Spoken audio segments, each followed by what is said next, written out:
Howdy y'all, I'm Katz, and this is part 3 of the Ahriman crochet along, where we're going to be doing his tail and his body. This is the final part, so congrats for getting here. But just real quickly before we start, I want to say thank you guys so much for getting me to 100 subscribers. I've been really enjoying making these videos, and I'm glad that you guys are really enjoying them as well. So thank you again, and I'm excited to bring you some more cute patterns and explanations and teach y'all everything that I know about crochet. But let's get into the pattern. So like I said, today we're going to be doing the tail and the body and connecting everything together, doing the eyeball, and the last thing will be the eyelid. But like the previous two parts, let's go over our materials first. You are going to need your crochet hooks, some stitch markers, your little darning needle, your snips, and some stuffing. There are a few times again here where I mention doing some blocking, in which case you'll need your steamer, either from an iron or a steamer proper. Again, not necessary, but you know, I mention it, so should tell you that that tool is optional. Okay, next up is going to be a doozy. We're going to go over the colors for both the standard color version, the full color version, and the simplified colored version. So to begin with the full color version, in order of appearance, you're going to need the dark heather gray, which is going to be for this little tail spike. In the written part that I put in the pattern, I shorten it just to dark gray, just so that everything can fit in a nice way. You're going to need your carrot, which is going to be for the tail, just that little section. You're going to need your mustard yellow, which is going to be most of the body. Then you're going to need your pale silver for the white, the sclera of the eye. Now, some of these purples have Dutch names, which are going to be hard, but the first one we're going to need is Heerlen, the lilac, our medium purple, which I use Amstelven. My Dutch is phenomenal, I don't know what you're talking about. And then we'll need the amethyst for the intersection of the eye. And then finally, you're going to need black for the pupil. Now, for the simplified color version, you are going to need the parchment, way over there, for the tail spike. Then you're going to need the fig, which is going to be most the body and the rest of the tail. Then you'll need your pale silver for the sclera of the eye, the sapphire for the iris of the eye, and then the black for the pupil of the eye. And that should be it color-wise. There is a couple of notes that I want to make. Let me grab my notebook. This will be a running theme. So we are getting into some parts of this pattern that are going to be more complicated. So I'm going to have my pattern off screen and reading it. So there might be some times during the video where I seem a little distracted or take a second. That's just because I'm reading the pattern to make sure that I'm doing everything right for myself and for you guys. Also, in round 47 and 48, the written instructions for the pattern are going to be pretty highly abridged. They'll still make sense because we have been working in this pattern, but the audio is going to be important in there. So if you usually listen to it off and kind of just read those, at least for 47 and 48, you'll need to listen to hear what I say. And there's tons of times in here where I say row instead of round. I don't know what I was on, but you know, when we get distracted or whatever. I've been doing a lot of videos. Let's just say that. We've been doing a lot of videos. And then finally, the other last thing that I want to say, I don't know if I mentioned this before, but when we get to the eye part, even if you are doing the simplified color version, this is kind of like a scrap yarn busting area. We are only going to use each color for what amounts to one round. We're gonna do split stitches in these rounds, so the round before we'll have the tops in the color, the round after we'll have the bottoms in the color. But because it is stash busting, feel free to grab colors and use them in the simplified color version. But again, that's up to your own artistic choice. But with all of that said, let's get going on the tail and finish our cute little Ahriman guys. All right, later. Alrighty, so to start the tail and body, we're gonna start with that little point, which is, if you're doing the full color version, in the dark heather gray. If you're doing the simplified color version, it'll be in the parchment. And we're gonna start with a magic ring, but in this one, we're only gonna be doing 3 singles.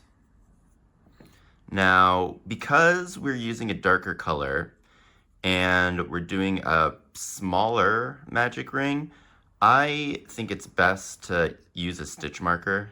It's just gonna make sure that we know where we are, because again, darker colored yarns can get a bit tricky.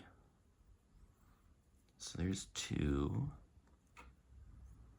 and there's 3.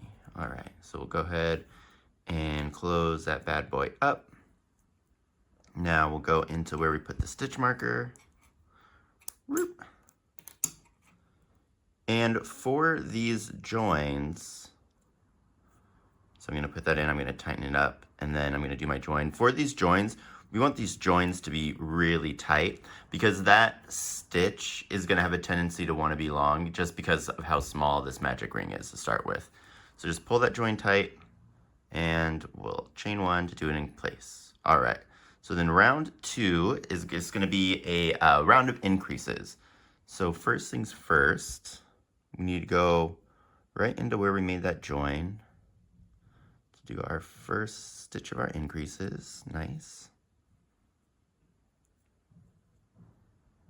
So there's our first one. I'm gonna mark it. Cool. Then number 2. All right. This won't be as difficult to see your stitches if you're doing it in the parchment, but stitch markers are still nice. So there's 3 and 4. Oh, I got both of them in there. There we go. 5 and 6. All right. And so this is what I'm saying with like how big of a gap it's gonna look like we have. That's totally fine. That's just because we started with such a small amount of single crochets in our ring. So let's just go ahead and join those back up.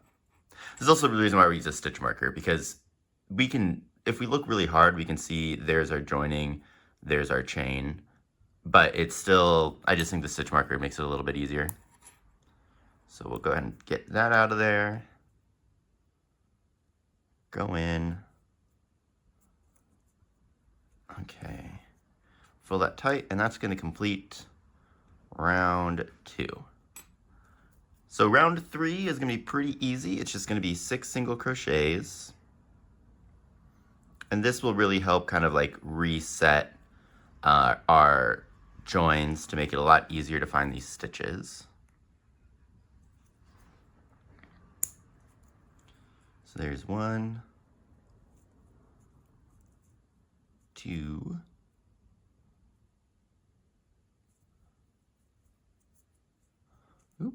3, 4,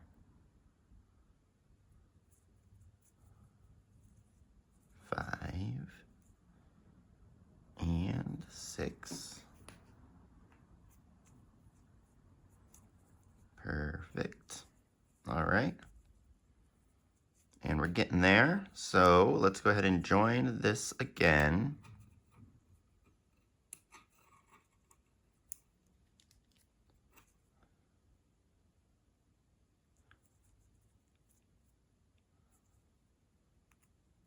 Okay.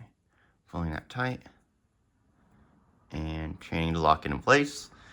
And our next round, round 4, we're going to increase to 9. So we'll do a single and an increase 3 times. So let me get back into that same stitch I just put that join into. Yep, and we'll do our single crochet. Give that a mark just in case. We're almost at the point where everything looks normal, but still would be helpful.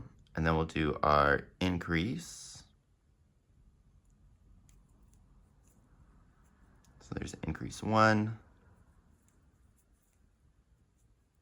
Then our single crochet. And our increase 2.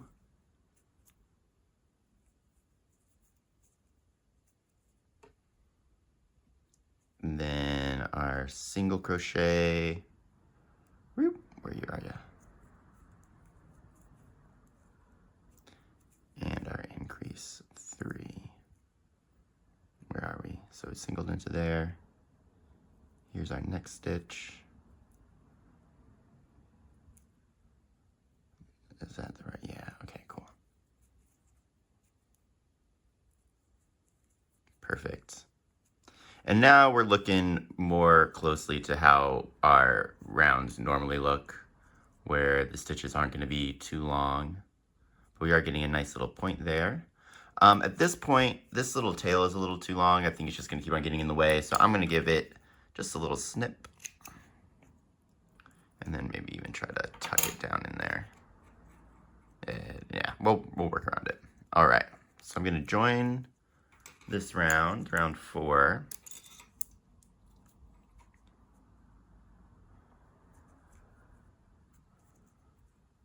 Pull that tight, chain to lock it in place.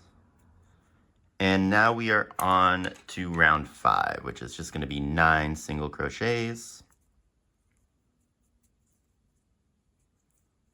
Get that marker in there just in case.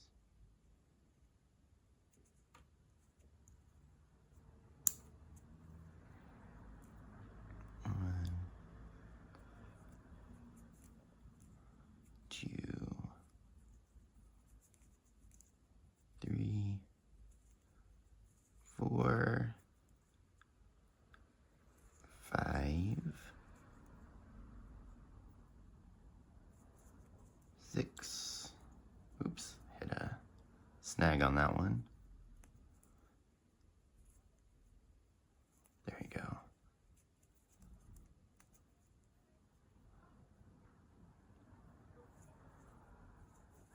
All right, 7, 8, and 9. Not bad, not bad. So in this next round, we're going to do another row to increase it to 12 stitches. Whoop. We can get our join in there. Nice. Okay, so round 6 is going to be some repeats of 2 single crochet and an increase. So let's get into that stitch.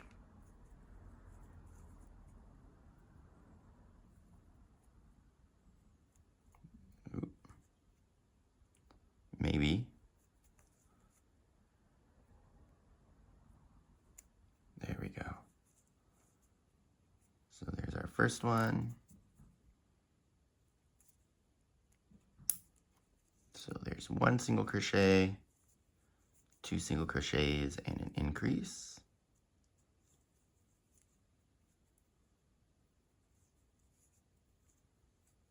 Then 1, 2, and an increase.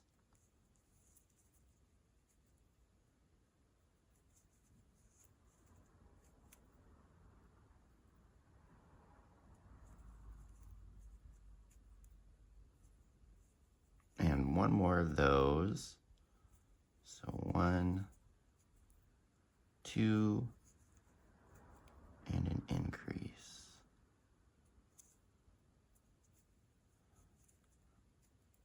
Okay. So this is the point now where you probably don't necessarily need that stitch marker anymore. But follow your heart. I think I'm still going to use mine. But let's go ahead and join this. And we're going to do another round where we increase evenly.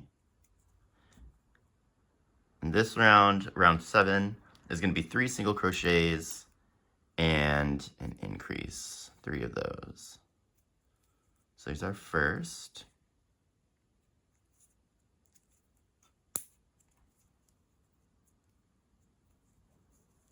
Two, 3, and an increase.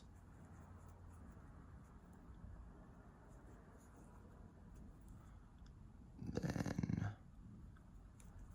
1, 2, 3, and an increase.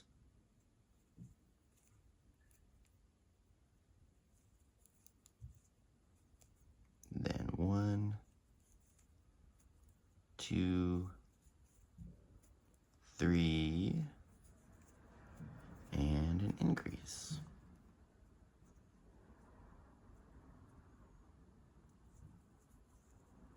Perfect. Okay, so let's go ahead and give this a join.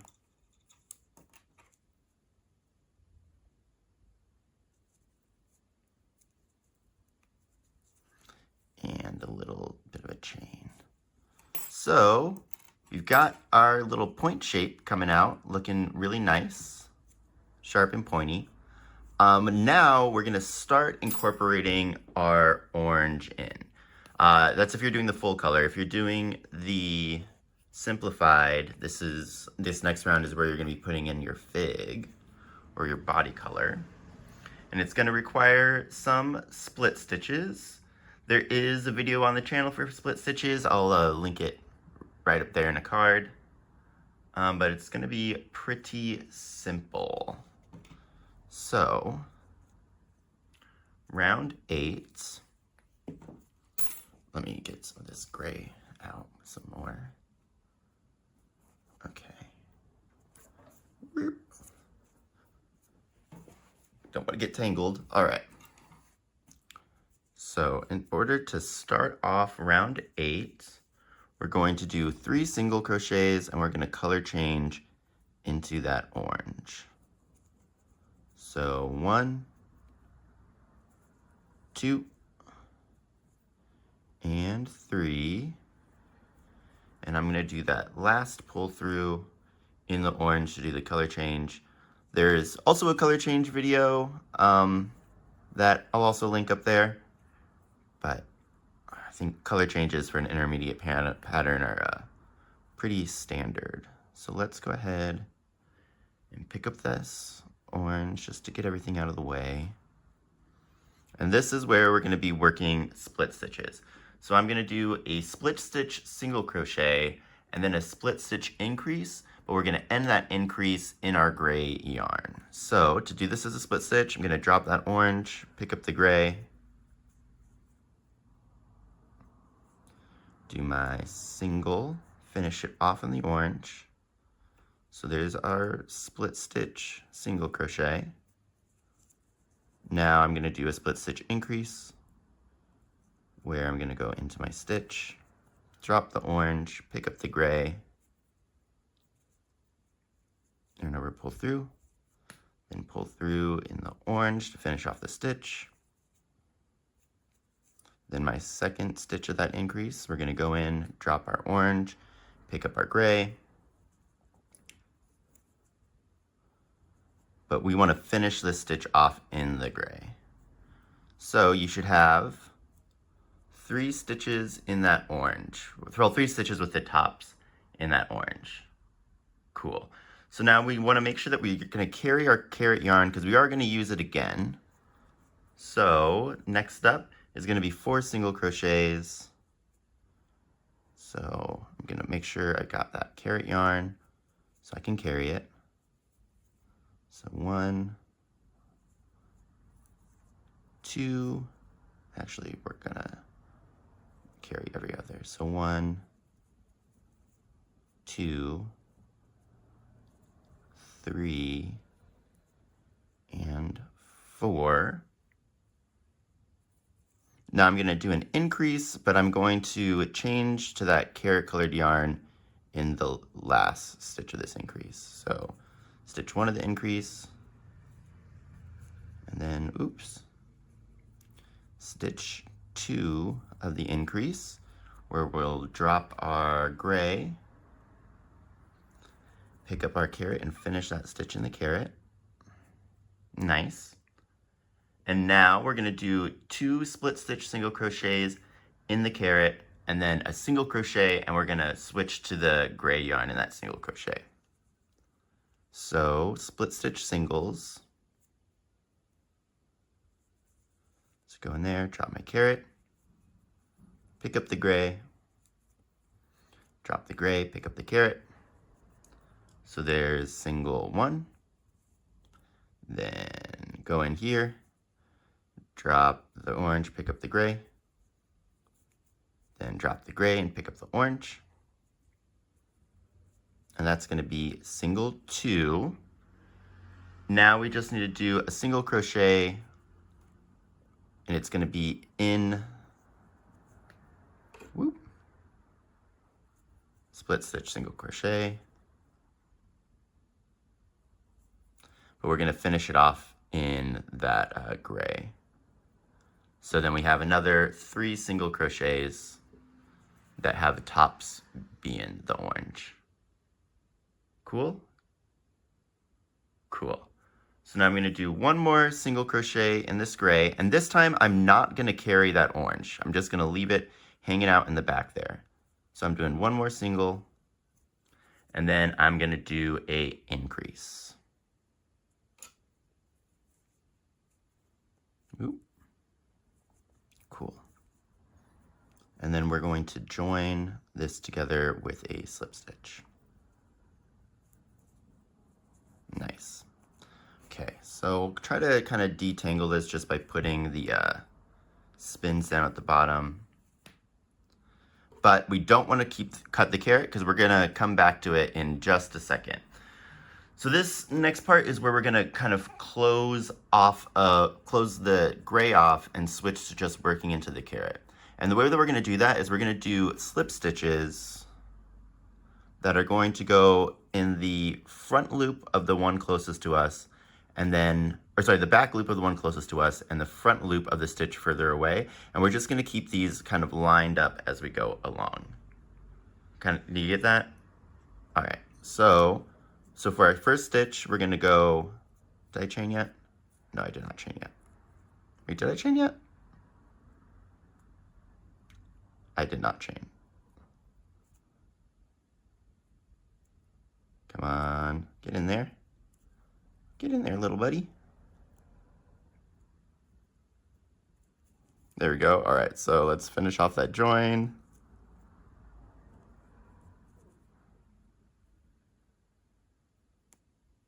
Ooh, that was messy.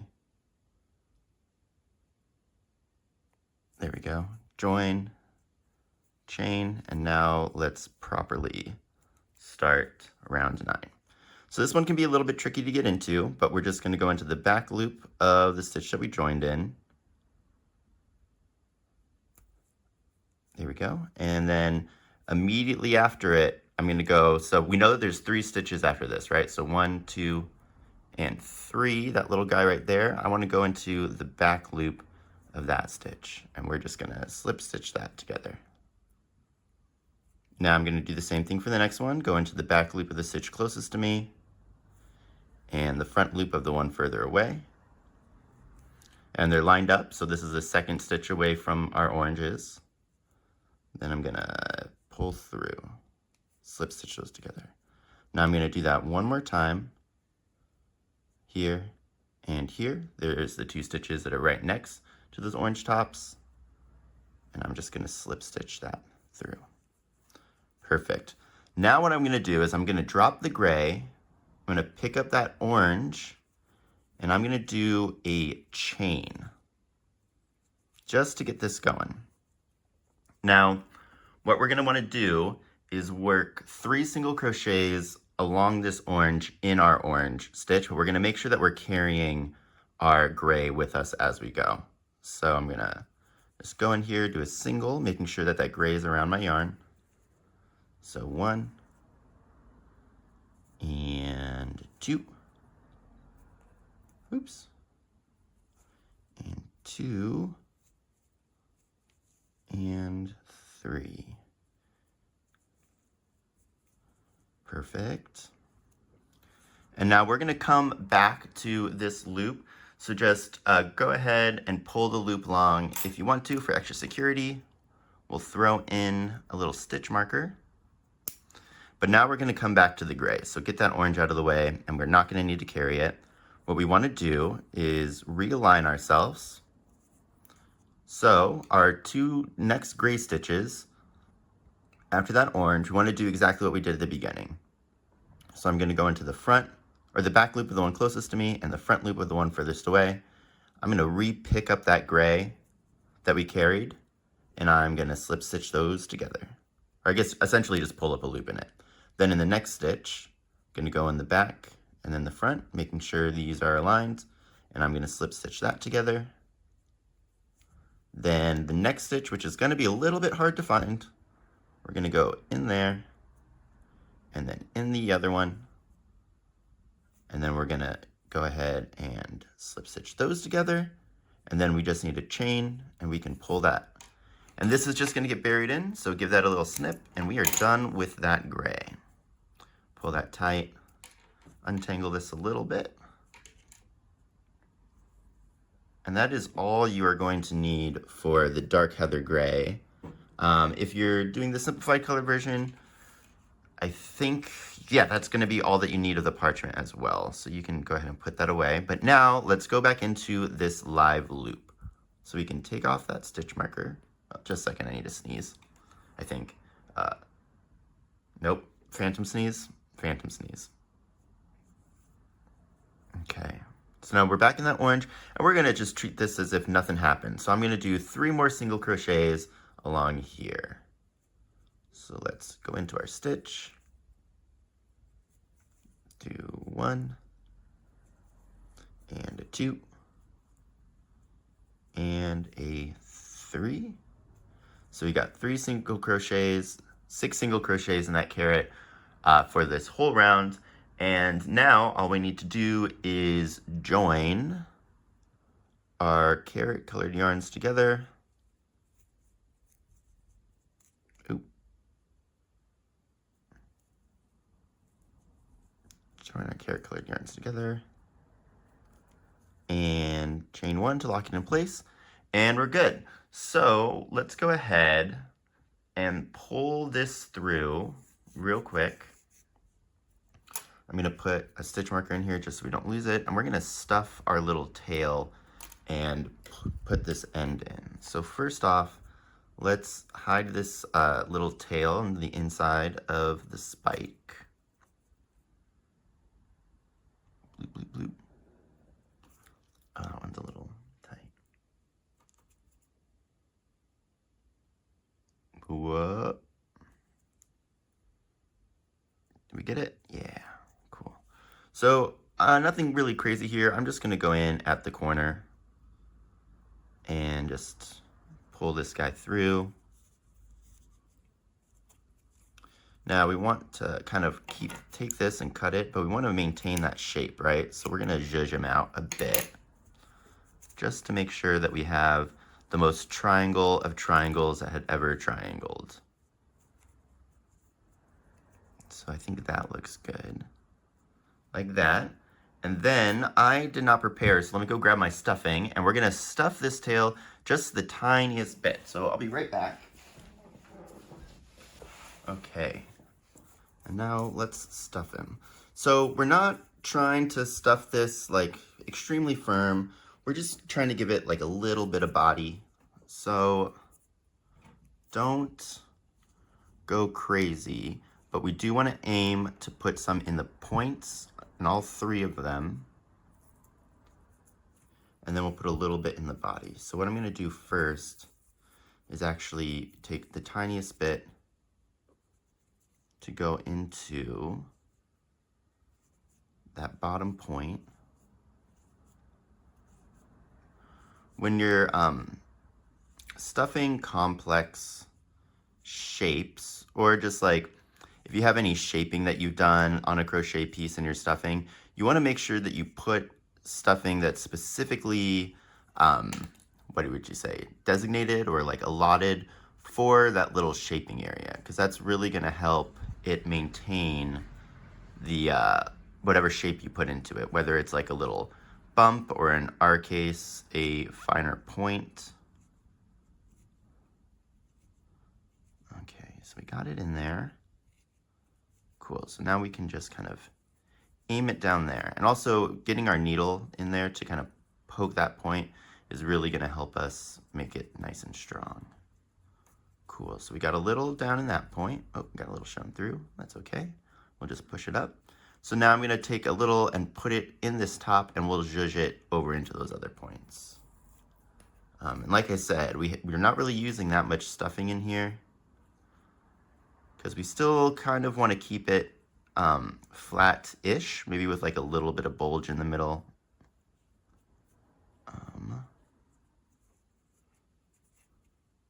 This is the hard part about getting stuffing in a small hole.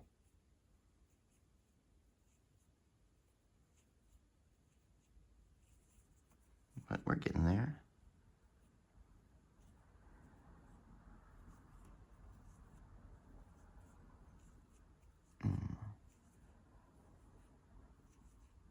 How was your guys' week?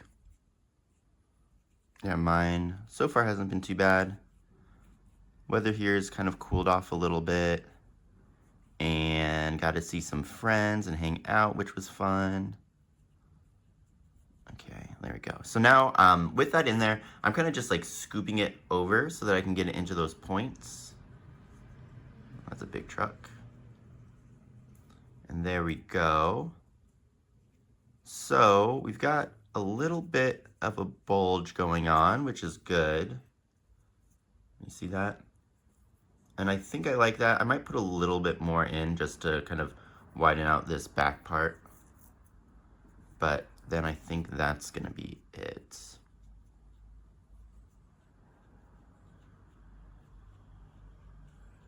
Perfect. Okay, and then once we're happy, which I think I'm happy with that, we'll be able to kind of zhuzh it back around once we've got a little bit more of the tail on. Cool. Yeah, I think that looks good. Sweet. So now we can work more on the gray part of the tail. And this, or sorry, the orange part of the tail. And the next few rounds are going to be pretty easy. So I might do them off screen and then catch back up with you. But for rounds 10 to 14, we're just gonna do 6 single crochets with the join at the end of it. So I'll do the first one with you, and then I'm gonna do the rest off screen. So in that same area, in that same place where we did our join, we get that hair out. I don't know why I shed so much. We're gonna do single crochet. Again, just until we get into a groove, I'm gonna mark this stitch just because we are working in a small tube, and we're gonna be working in a small tube for a while, so get ready. So there's 1, 2, 3, 4, 5, 6. One tip that I am gonna give you is if you tend to work really tight, your stitches when we're working a tube that's this thin are gonna start folding in on each other. So go ahead and switch to a hook size larger to just help keep them flat and aligned, because it's going to make things so much easier. But then we are gonna join this with a slip stitch, and that's gonna be round 10. And so do that, what would that be, 4 more times, and I'll meet you back here once we finish row 14. All right, so here we are at the end of row 14, Got a good little tube going.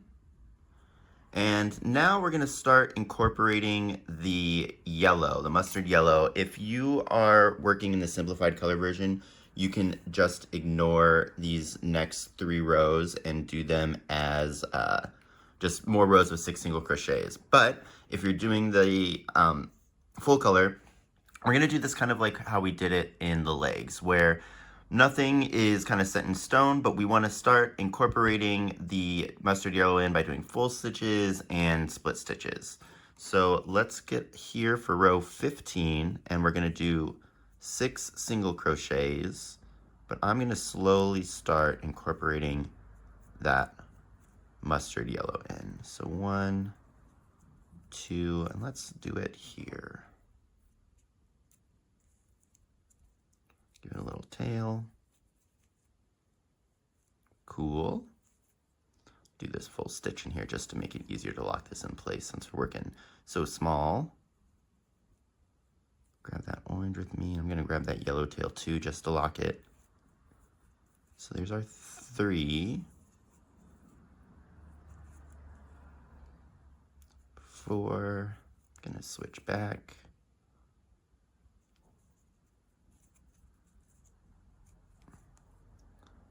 5, carrying that yellow with me,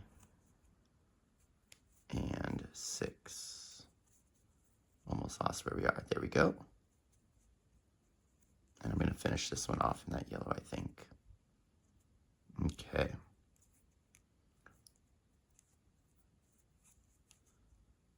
So let's go ahead and give that yellow tail just a little tug just to make sure everything's nice and tight.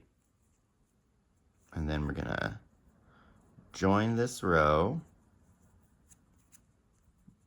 So there's that chain. Here we go. And then row 16, we're gonna do the same. So I'm gonna chain, do my first one in yellow, carry that orange. Maybe do a split stitch in this one.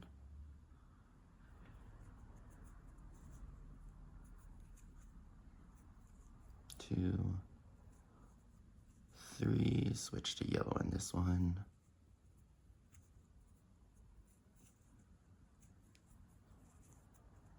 And then 4, I'm going to do this one in yellow too.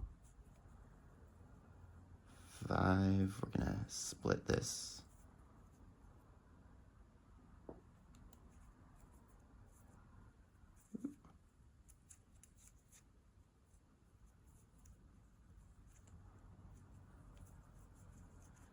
And 6, we're going to do this one in the orange as well. These ones will be a little bit tricky, but if you just stay the course, you'll be good.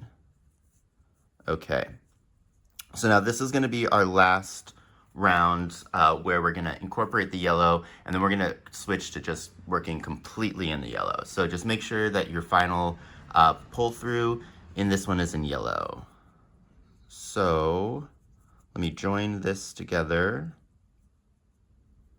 And now we're in round 17.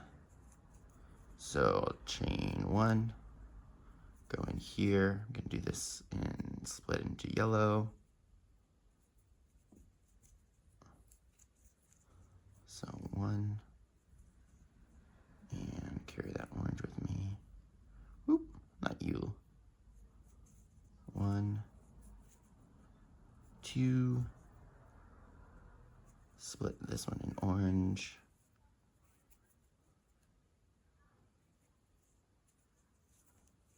3, keep an orange just to make this easier. Carry the yellow. 4, 5. Let's actually switch to yellow here. So 5, pull this one out in the yellow. And then we'll just do our last one fully in yellow, I think, for me. But again, this is, you don't need to be copying this pattern. Just do it however you feel is right. but 6. I'm gonna make sure my final pull through is in that yellow, and I'm gonna join this up.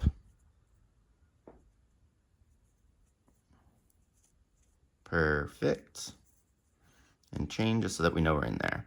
All right, so we can go ahead and cut the orange because we're not gonna need this anymore. Untangle it. And get ready for a whole nother long thing of working in a tube.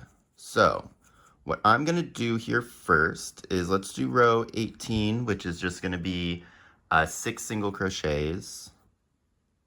And I'm gonna encase that orange tail in just the first 2 just to make sure we got it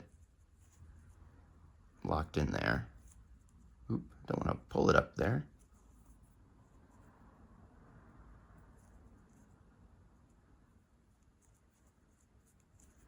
So 1, 2, that should lock that in place.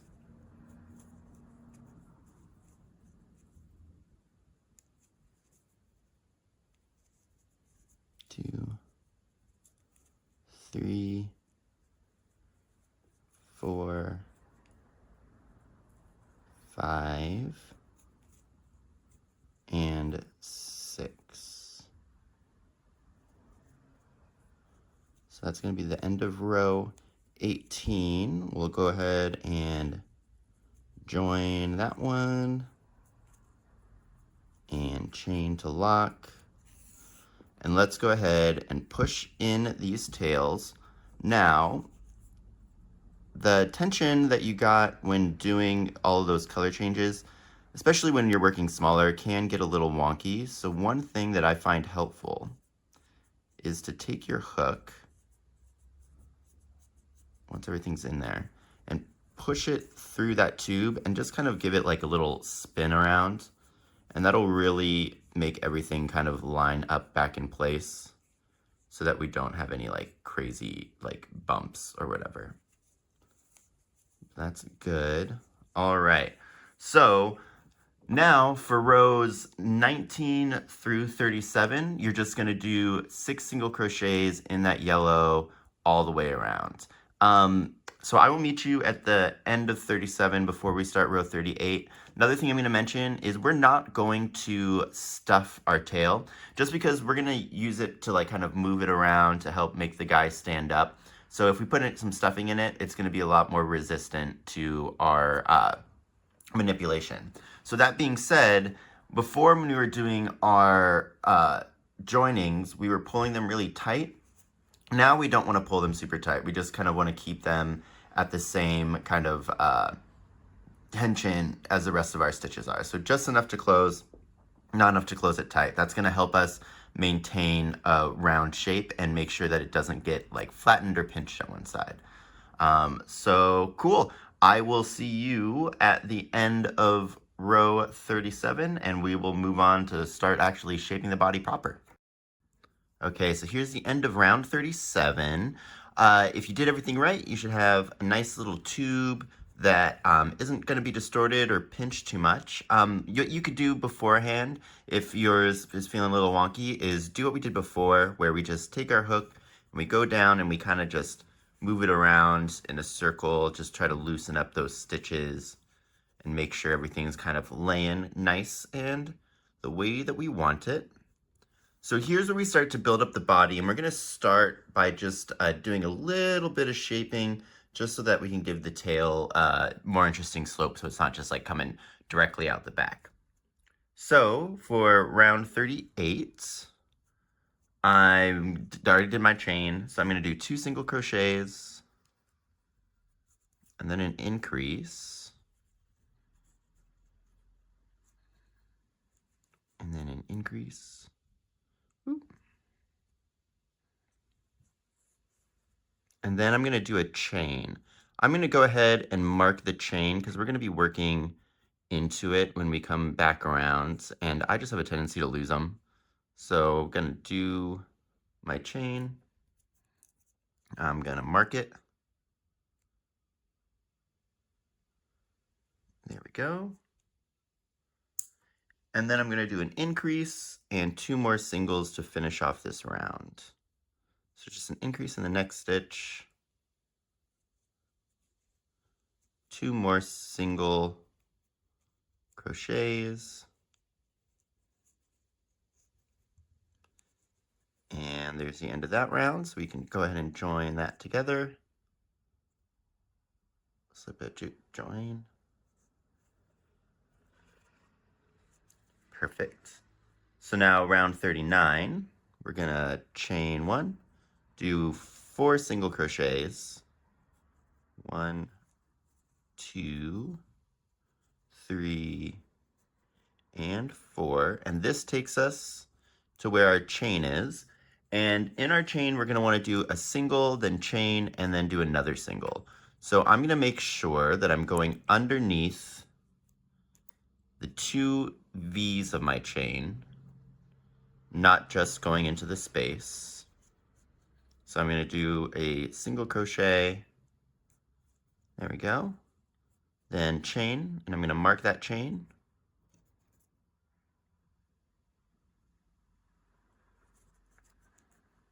And then I'm going to put 1 more single crochet in that same stitch, making sure to go underneath both of those V's of that chain. Perfect. Then I'm just going to do 4 single crochets to end off the round. So there's 1, 2, 3, and 4. So we can go ahead and join this one up and move on to round 40. And 40 is going to be pretty much the same as the last one, but instead we're doing 5 singles. So 1, 2, 3, 4, and 5. And then we're going to work in the chain the exact same way. So we're going to go underneath both of those loops with a single crochet. There we go. Then I'm going to chain 1, and I'm going to mark that chain.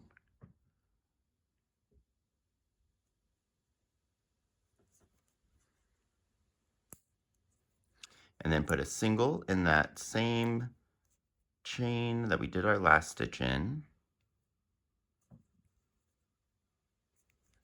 And now I'm going to do 5 single crochets to end off the round.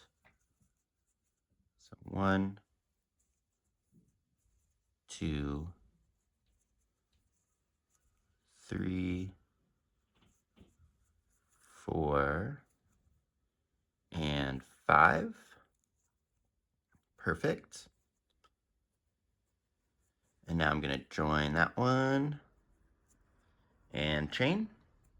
So in our next one, in round 41, we're going to start doing our increases as if we were doing a sphere like normal. And we're actually not going to work into the chain during this round. We're just going to skip over that chain and pretend like it doesn't even exist. So we got for round 41, our chain 1.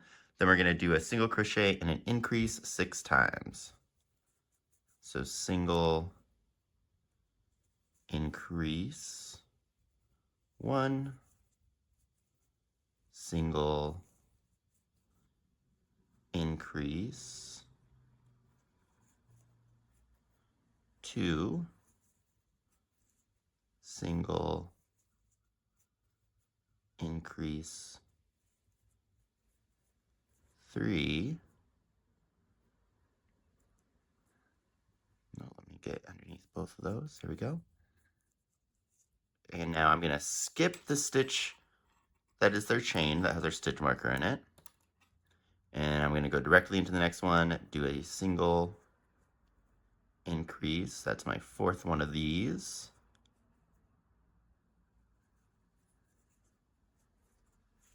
A little bit more yarn. Then single, increase for the 5th one.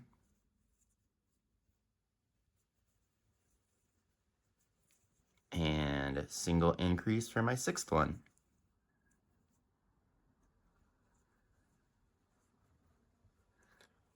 Perfect. And then join with a slip stitch.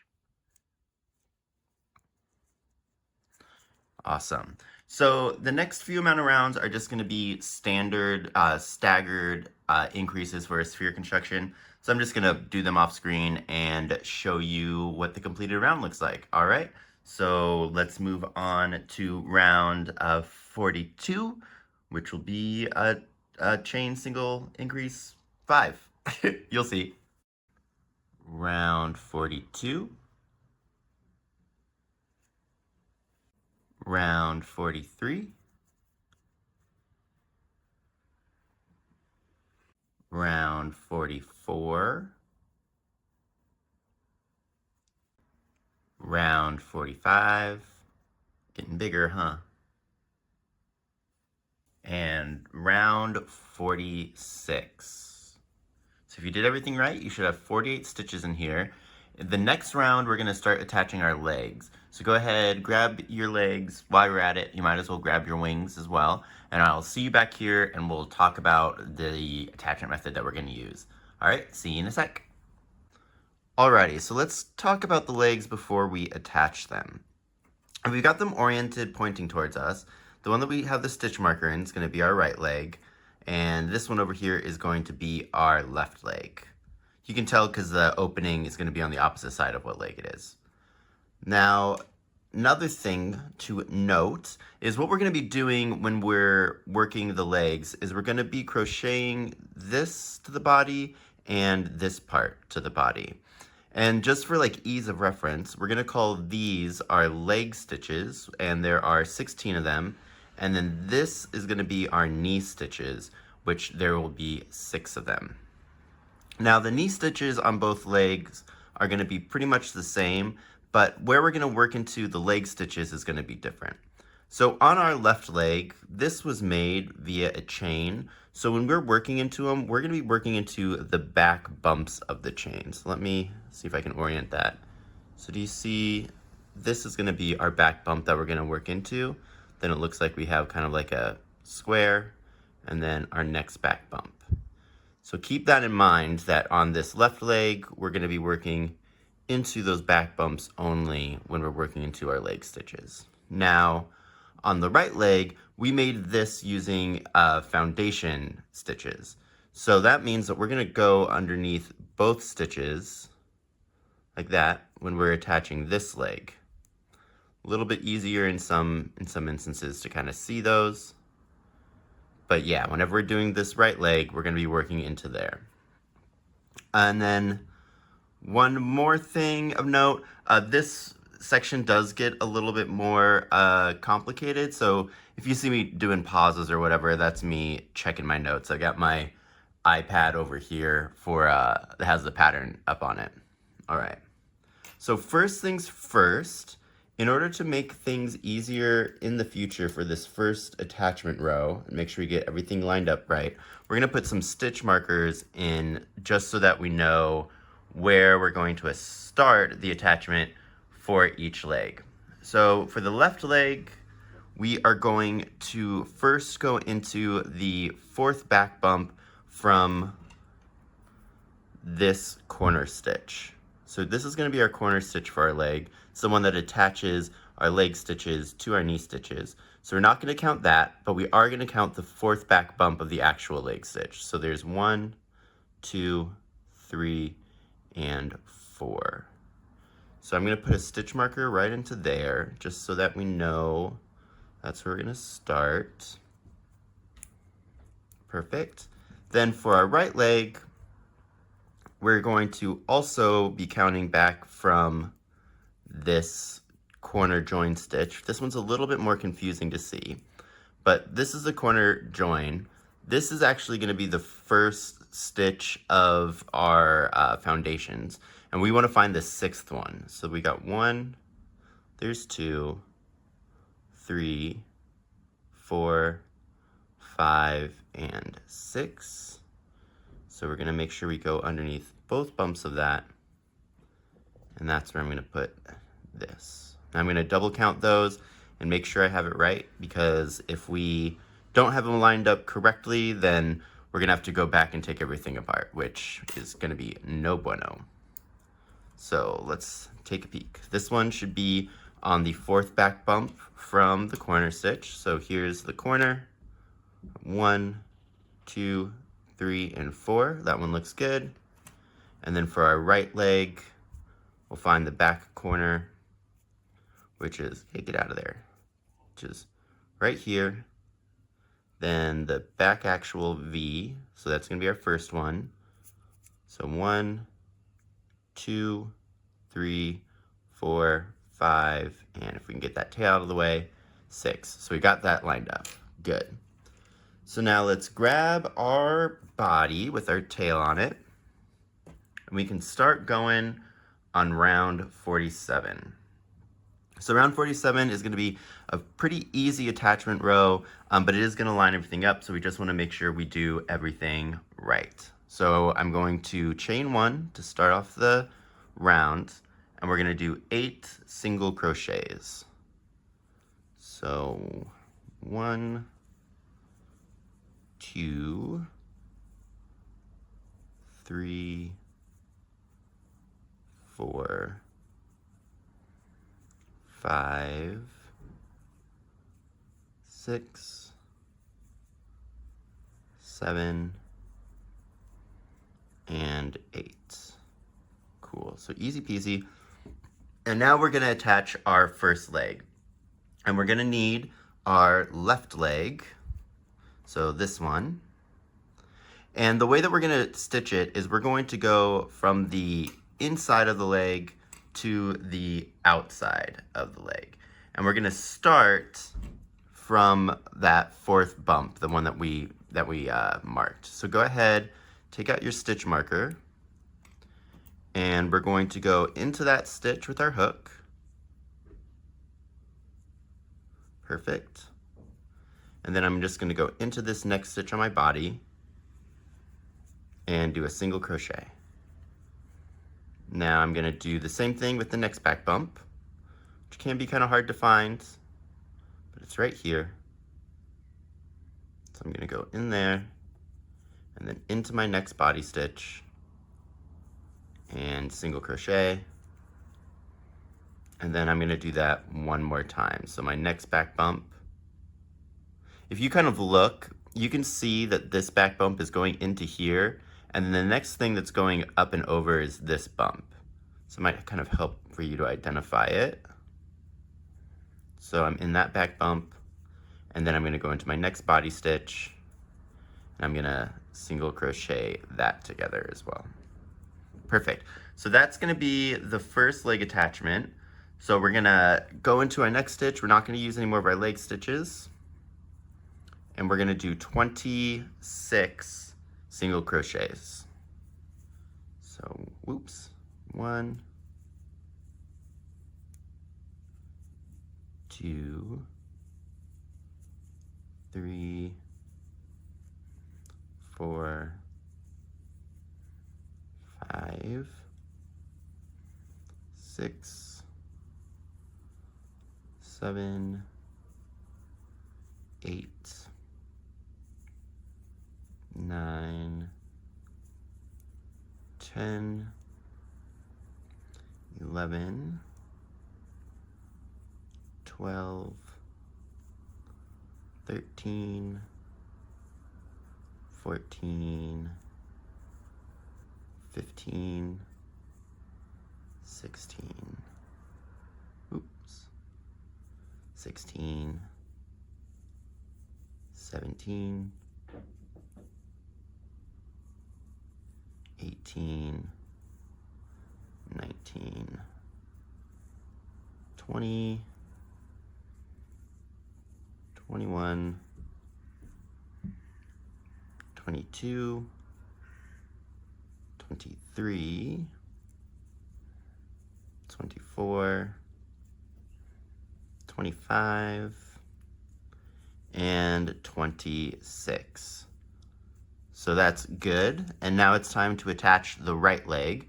So let's grab the right leg, and we are gonna first go into where we did our stitch marker. So that's gonna be the 6th V from that corner stitch. So let's go ahead, get out that stitch marker, and we're going to go into that stitch from the inside to the outside. And then we're going to pop this into our next body stitch. If you're having trouble identifying it from the front, if you go to the back, you can see a little bit easier where it's pulling up from, so you know that that's going to be your next stitch. So if it's pulling up from here, I know that this one is my next stitch in the body. So we're going to go ahead and single crochet that together. Now we'll go into our next stitch. Remember, going underneath both loops, and then our next body stitch. So there's 2. Then we're going to do that again, going underneath both of those loops into our next body stitch, and that's 3. Now, if we did everything right, there should be 8 stitches left in our body. We're not going to do the leg anymore. So looking at the back, I know that, looking at the back, I know that that one right there is my next stitch. So I'm going to go into there, and hopefully we've got 8. 1, 2, 3, 4, 5, 6, 7, nice, and 8. Okay, so we know that we have got these attached in the right location. So our next step is going to be continuing to work our rounds, and then in each round we're going to attach the leg more and more. And the way that we're gonna do this is we're gonna do a single crochet, then we're gonna slip stitch our leg onto the stitch on our hook, and then we're gonna do another single crochet and chain, and then single, slip, single, and then kind of work around like that. It sounds a little confusing, but once we get into the flow of it, you'll kind of see how this is gonna go. So for round 48, we're gonna chain 1. We're gonna work 7 single crochets. So 1, 2, let me get some more yarn out, get these stitch markers out of the way. 2, 3, 4, 5, 6, 7. Okay. So our next stitch is going to be to slip stitch around the next available stitch on our leg. But when we do that, it's going to pull it so that it covers up the next stitch on the body. So one thing that can be helpful, just until you start noticing where these stitches are, is just go ahead and mark that next stitch so we know which one we need to work into. And when we're working from this direction, we are going to actually insert our hook from the outside of the leg to the inside of the leg. On this part of the leg. You'll see, because this is kind of becomes like a repeating pattern. So if I look at my leg stitches, here's the last one that got worked into. So I'm going to find the back bump before it, and I'm going to go from the outside of my leg to the inside, pick up that little bump, and then I'm going to slip stitch that bump and kind of pull these ones tight. Nice.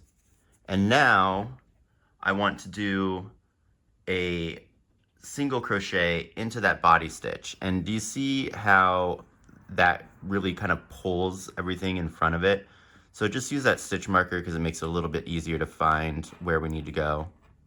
But we're just gonna single crochet right into there. Perfect. So now I'm going to chain 2, and I'm going to skip the next 2 stitches. So if we look here, I'm into here. So I'm gonna skip 1, 2, and then I'm gonna single crochet into this stitch. Nice. So we're gonna slip stitch into the next leg stitch. However, this time, we're gonna go from the inside of the leg to the outside of the leg for this stitch. So I'm going to go into there, then my next available leg back bump, and I'm going to slip stitch that one, pull it a little tight, and then our next stitch is just going to be a single crochet. And it can be hard to find, but remember we can look from the back. Everything's coming out of there, which means that this is going to be my next single crochet. So I'm going to single crochet into there. Perfect. And that's going to be single crochet number 1 of 26 before we get to our next leg stitch. So there's 1, 2, 3, 4, 5, 6, 7, 8, 9, 10, 11, 12, 13, 14, 15, 16, 17, 18, 19, 20, 21, more yarn, 22, 23, 24, 25, and 26. So we'll know that we're in the right spot when the next stitch that we would want to work into is the one that's connected to our leg stitch. Do you see that?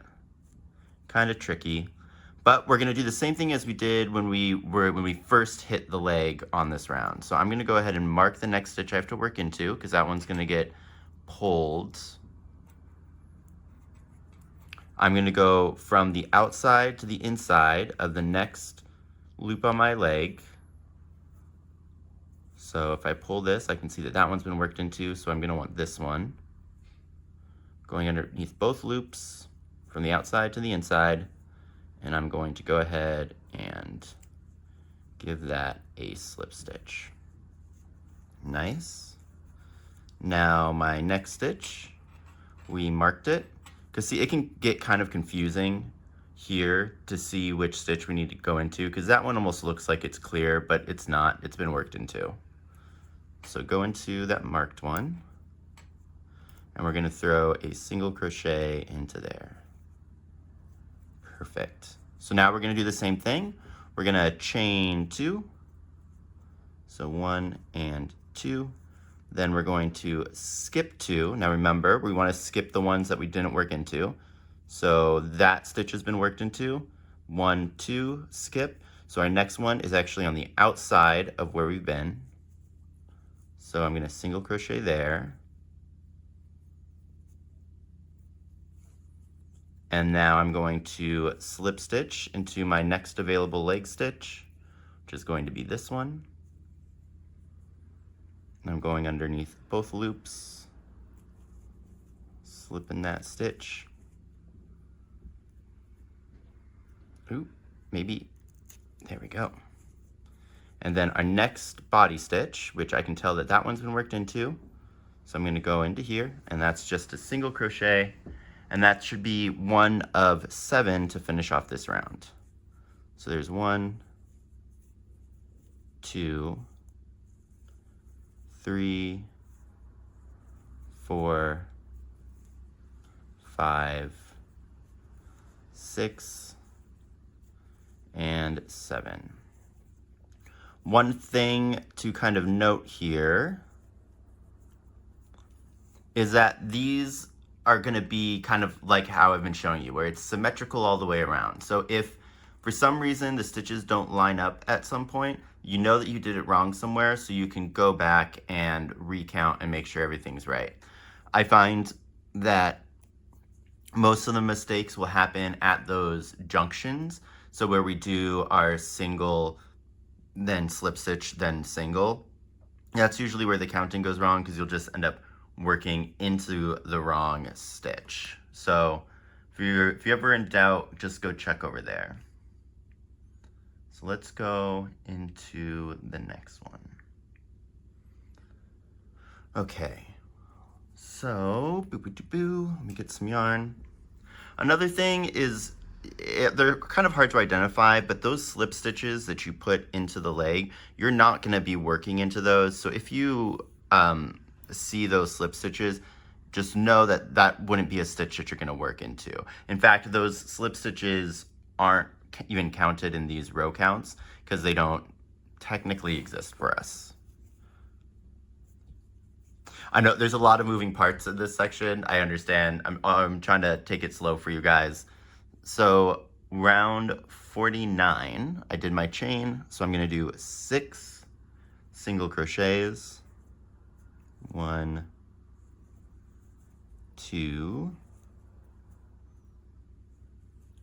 3, 4, 5, and 6. I'm going to mark the next stitch so that I don't lose it.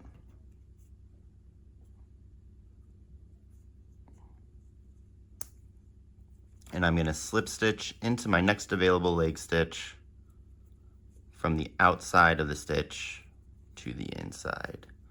So if I pull this up, there's that last back bump that I worked into. So my next one is right here. Kind of hard to see on camera, but I'm going to go in there.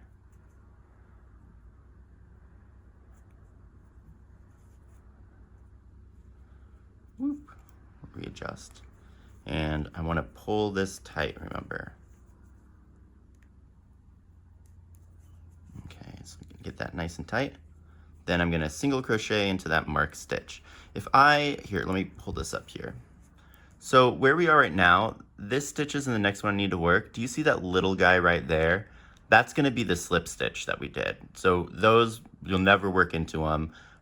It would be weird if you found a way to, because they are kind of hard to see, but just so you kind of have a visual on them. So I'm going to go into that stitch and I'm going to do a single crochet. Nice. So then on this one, we're going to chain 4. So 1, 2, 3, oops, and 4. Keep these chains, you don't want the chains to be tight, you want them to be about the same length as another stitch, because we're using them as like a spanner to kind of get over. So now we want to skip 4. Remember, we're not going to be counting our chain, or our slip stitch, which would be that one right there. So 1, 2, 3, and 4. That next one right there is going to be a slip stitch. So we're going to go to this one right here, which is on the outside, and we're going to single crochet into there. Then I'm going to slip stitch from the inside to the outside on my next available leg stitch. And I'm going to pull that tight. And then we're going to look and find our next body stitch. And I'm going to start my single crochets from there, and this time it's going to be 24. So 1, 2, 3,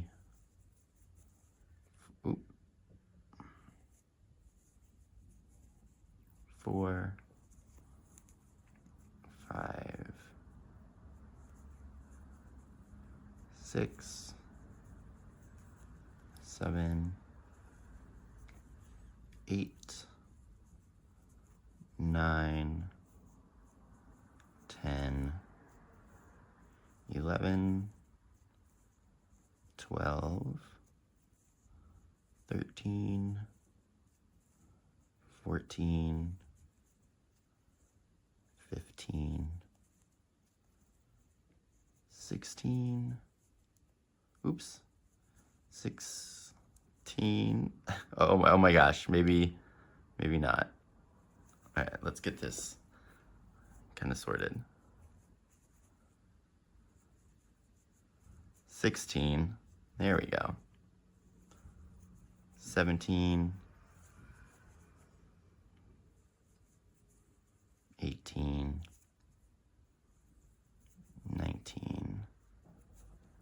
20, 21, 22, 23, and 24. So I'm going to mark that next stitch so that we don't lose it.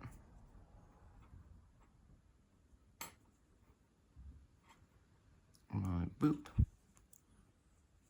And I'm going to slip stitch from the outside to the inside, going through my next available leg stitch, which would be this one, under both loops on this guy. Slip stitch and pull tight.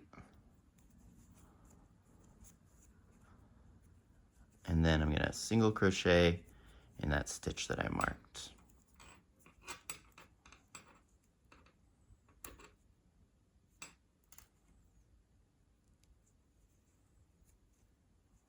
Nice. All right, so then I'm going to need to chain 4. 1, 2, 3, and 4. And skip 4. Remember, we're not counting that chain or the slip stitch from the previous row. So 1, 2, 3, and 4. So it's going to be this one that's right on the outside. And I'm going to single crochet in there. Then I'm going to slip stitch in the next available leg stitch, which this one looks like it's going to be a little bit trickier to find, but we can do it. So it looks like my stitches are going into this one. So I believe it should be here, but one way that we can check is, let's see how many stitches we have remaining to do on this side. So this side at the front, after we complete it, we should have the corner stitch and that first back bump right there. Do you see that? So corner, one back bump. So that's where I should be here at the end of this. So if I've got, there's my one back bump left. So I was going to go in the wrong one. It looks like we had already worked in there. This is the stitch that I want. That's one of the reasons why I'm just going to slip stitch from that one, inside to outside. That's one of the reasons why I like to put the stitch marker on this right leg specifically.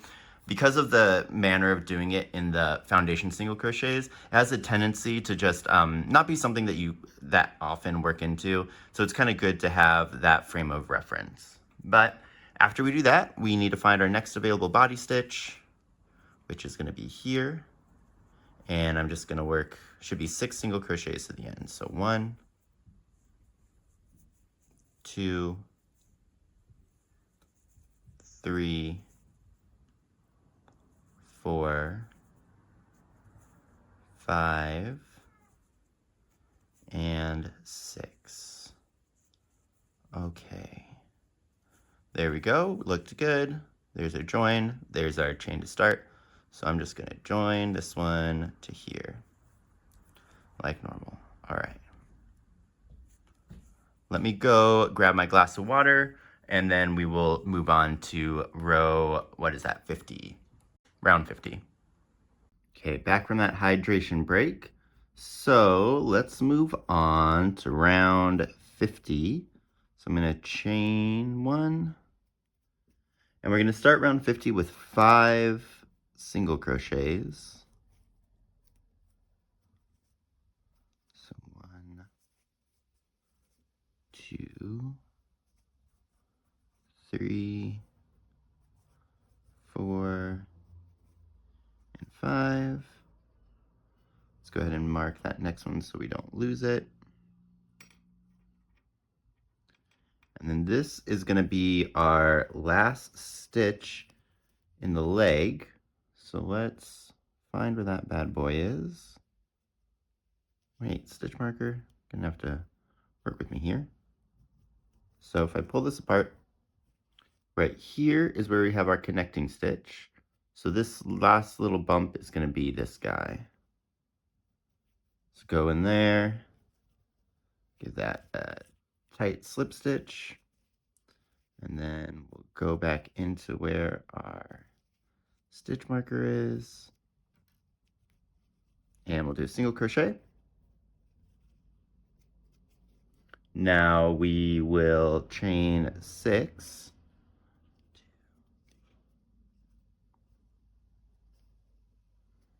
And then skip 6. So let's see, I'm in the single, so that's a chain, or that's a join. 1, 2, 3, 4, 5, and 6. There's our next join, so we'll go here, do a single crochet, go into our next leg stitch from the inside to the outside. Last one was outside to inside. Give that a nice tight slip, and then into our next available stitch with a single crochet, and this is going to be 1 of 22. So there's 1, 2, 3, 4, 5, 6, 7,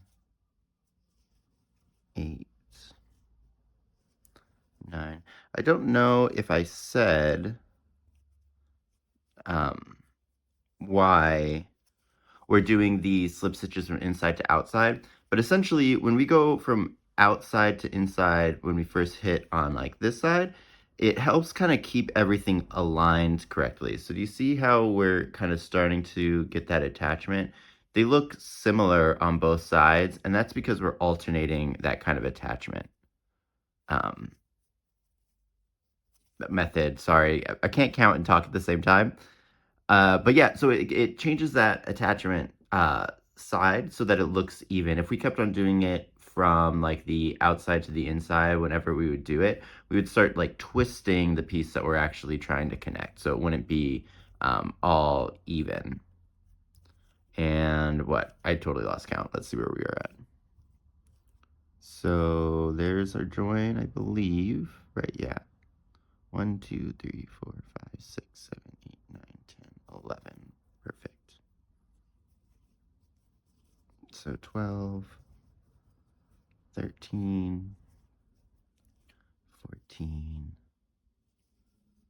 15, 16, 17, 18, 19, 20, 21, oops,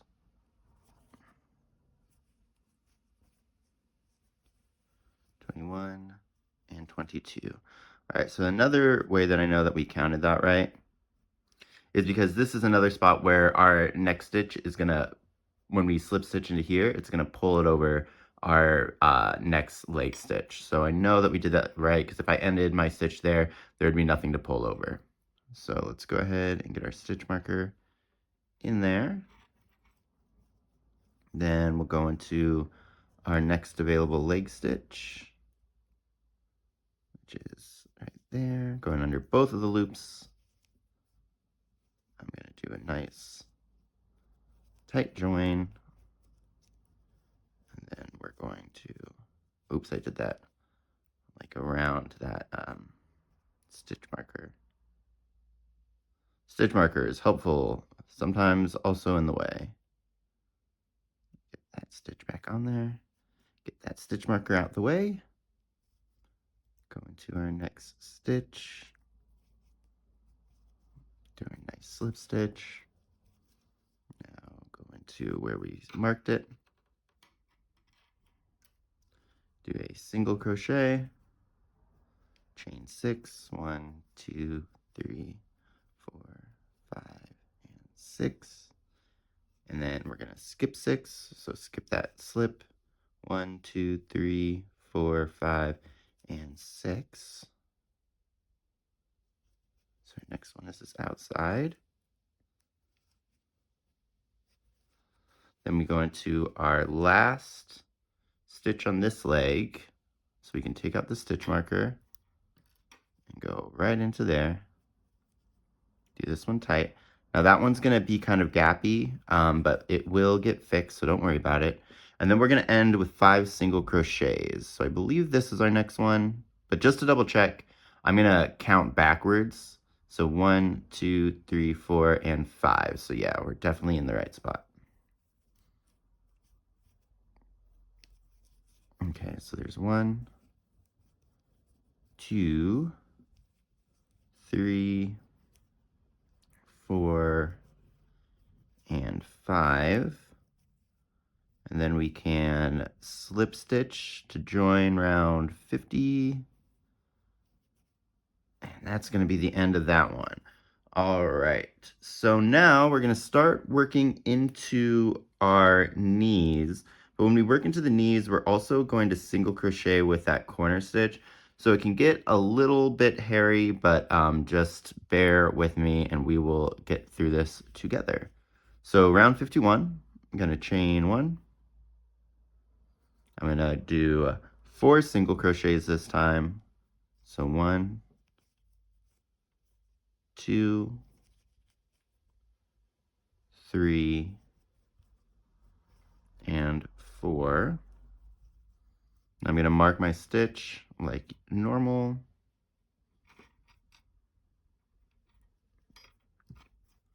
But now we're going to go into a knee stitch. So remember, this right here is our join. We know that because we can see it going into that next stitch. So the one right next to it is going to be my first knee. So from outside to inside, I'm going to slip stitch into there. I'm going to pull it tight like my others. But for our single crochet, we're actually going to go into, see it like that big hole right there? That's what we're going to close up. So I want to go into that stitch that was joining. So if we look really closely here, from the side maybe. So there's that join stitch right there where it's going into that other stitch. Kind of hard to see.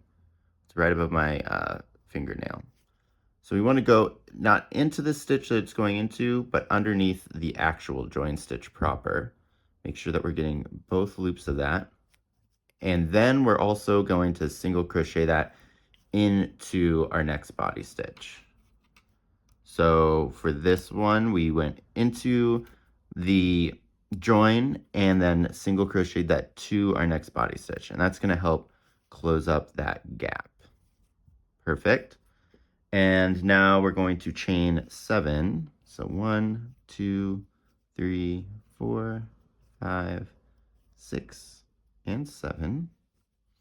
Then we're going to go into here. So there's the one I worked. That would be our join. 1, 2, 3, 4, 5, 6, and 7.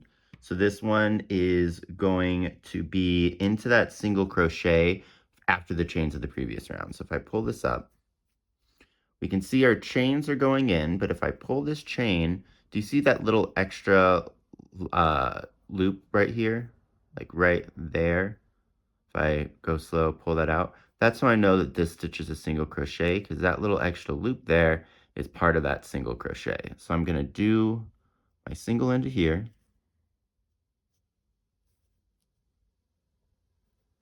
Now I'm going to slip stitch outside, or sorry, inside to outside of my next body. I'm going to pull that tight. Now I'm going to go into my next available stitch to work, which might be a little bit trickier to see because of where our joins are. So if I pull this right there, that small stitch is our join. This is actually our next available single. So I'm going to go into there and then do this and do my single. We're kind of like leveling out the leg now, so where it's going to be going flat as opposed to before we were going onto the outside because we're kind of like building it up at an angle. But that's going to be single crochet 1 of 22. So there's 1, 2, 3, 4, 5, 6, 7, 8,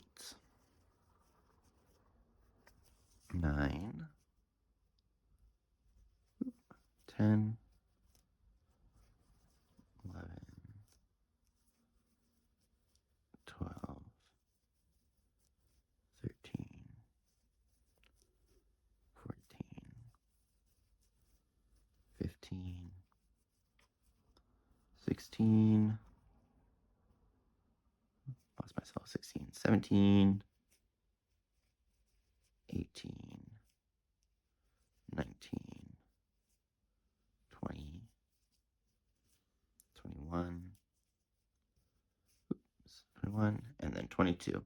Here's another way that we can tell that we made our first stitch of this kind of 22, right? It's because our last stitch should be right next to our leg, right? Because we're leveling everything out. So if your stitch is before or after this, then you did it, you started wrong over here. Could be something else, but that's probably what happened. So now we go into our next leg stitch, which is going to be this guy.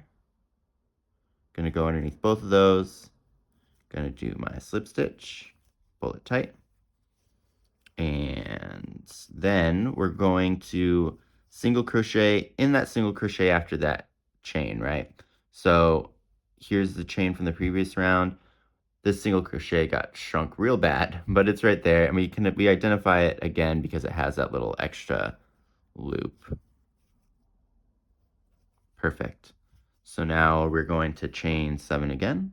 1, 2, 3, 4, 5, 6, 7. And like in the previous one, we're going to skip 7, which will be what? So here's where my single is. Now we're not skipping a join stitch anymore on this side because we kind of put the join in the same spot. So 1, 2, 3, 4, 5, 6, 7. Then here's our join, and we're going to go into this as our next stitch. But we need to pick up the corner stitch like we did on the last side. So let's go ahead and identify where that corner stitch is. Now it's going to be a little bit trickier to see. So here's our knee stitches. We can see that this is where it's coming out, and that's actually where our join is. It looks like it's pretty far away from here, but it is, well, it is, but this is putting the tension on here is going to pull this close. So we're just going to go underneath both of the loops on this little big side. Now we need to really make sure that we get underneath both of those, otherwise we're not going to be able to clean it out. So I'm going into here and then picking up its friend right there. I don't know, you couldn't see that, could you? So if I look at this corner stitch, the way that it's kind of going, we have this that's going into here, right? And then this is going into here. So we're going into here, and then this is its adjoining stitch right here on the side. I'm going to want to pick that up too. There we go, but only the one loop of it. And then I'm going to reorient myself and single crochet into this stitch that I'm supposed to for my skip, which should be that one right there.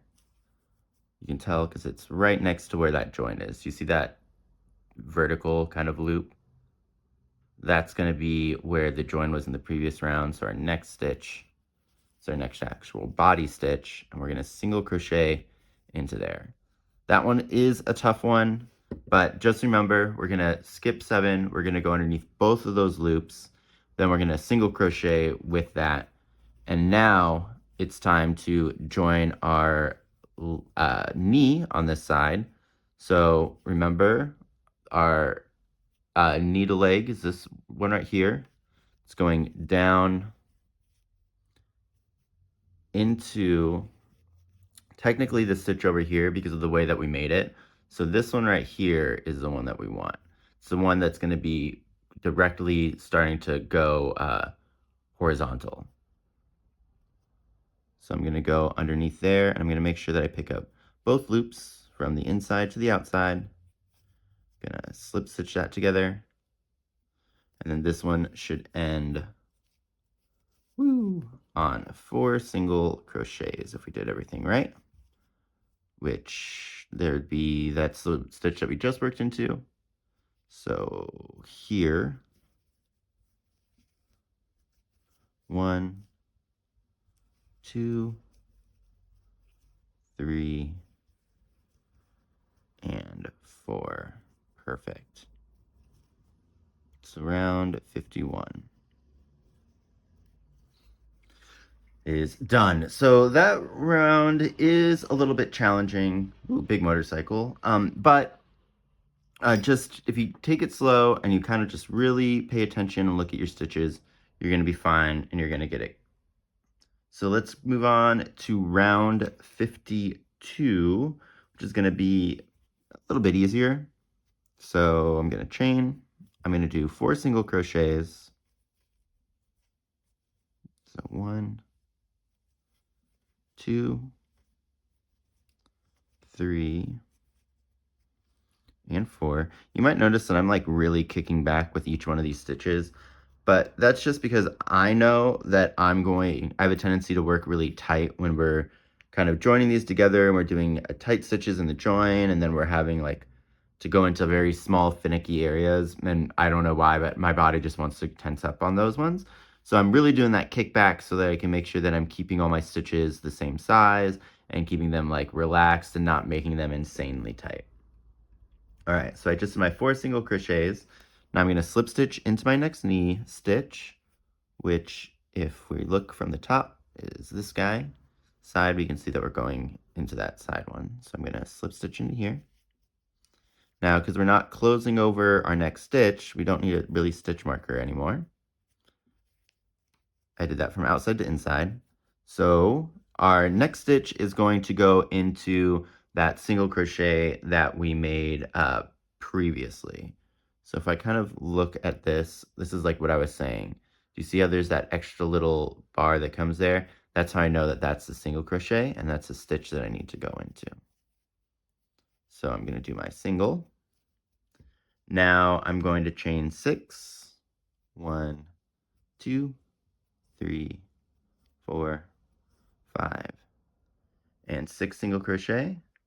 And now we're going to skip 6, and we're actually going to be bringing the leg down.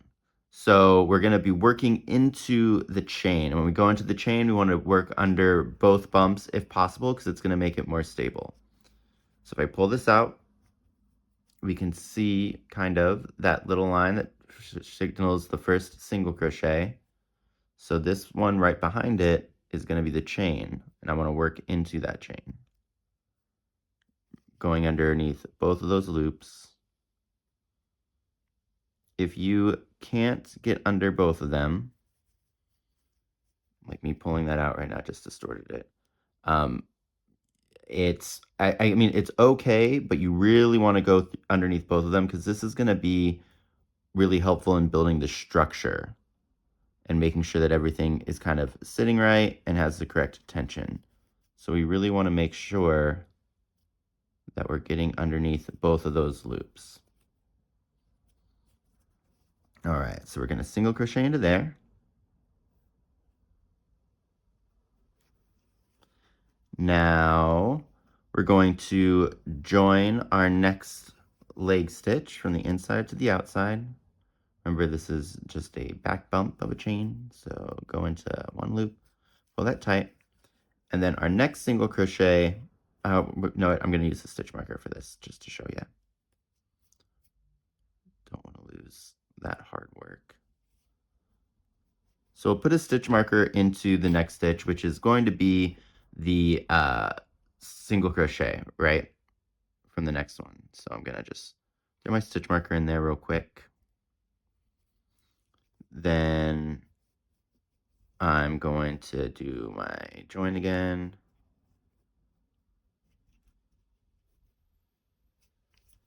Pull that tight. And then that next single crochet is going to go into where the stitch marker is, which I guess, kind of get pulled. So we'll make sure to use a stitch marker when we're doing these ones. Okay. So there is my single crochet. Now we want to do 23 more single crochets. So if we look at their tops right here, again, that small one's going to be the join, so our next one's going to be over here. And we need to do 23 more. So 1, 2. I know we're going slow on this part, but I just want to make sure that everything's really clear, even though I know it is a little confusing. So where were we? We did that 1, so 1, 2, 3, 4, 5, 6, 7, 8, 9, 10, 11, 12, 13, 14, 15, 16, 17, 18, 19, 20, 21, 22, and then our 23rd stitch is going to be in the single crochet before the chains. So remember how we find that? And that's going to be stitch 23. So now we're going to slip stitch into our next leg stitch from the outside to the inside. So I'm going to go right into there. Oops. Slip stitch that tight. Now our next stitch is going to go into the chain. So if we need to locate this again, we pull this really tight. We see that bar to the right of that's going to be the single crochet. So to the left of that is going to be the chain. So I'm going to go right into there, making sure I get both of those loops. Oh, don't want to split it. There we go. I'm going to single into there. Perfect. Now I'm going to chain 6. 1, 2, 3, 4, 5, and 6. So now we're going to skip 6, which can be a little bit harder to find, but we're in that chain. And our last stitch just went through this one. So 1, 2, 3, 4, 5, 6. There's going to be our join. So our next stitch is going to be right here into that single crochet.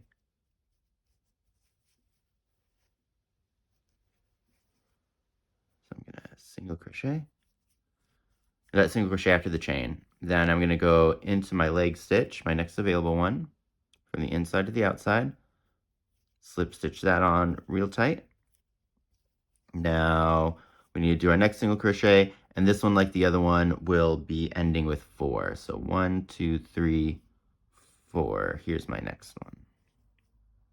1, 2, 3, 4. All right. So we got a couple more join rounds to do, but we are probably almost done with them, maybe even at the halfway mark. Have a sip of my water real quick.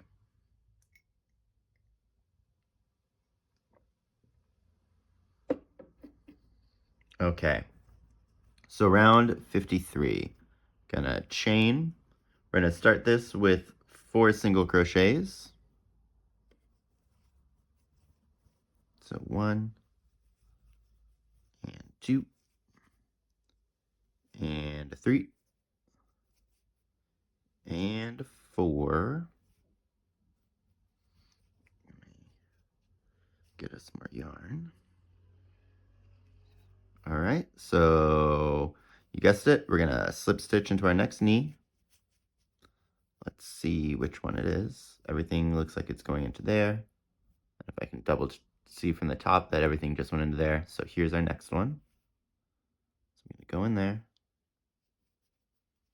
and I'm going to slip stitch it down.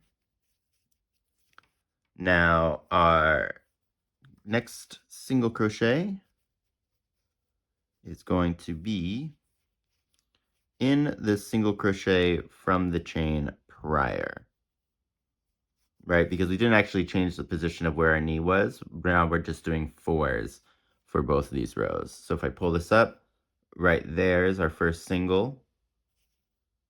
So I'm going to go in there, and I'm going to do my single crochet. Now I'm going to chain 5 this time. 1, 2, 3, 4, 5, and then single crochet in that first chain before the single crochet. This is why it's important to try to keep these chains not crazy small. There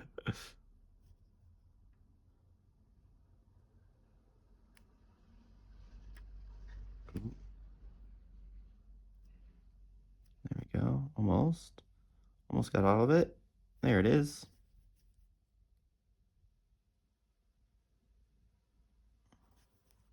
Okay, so now let's go ahead and mark the single crochet just so that we know where it is. And we're gonna slip stitch into our next leg stitch from the inside to the outside. Pull that tight. Now we'll go into this single crochet that we marked.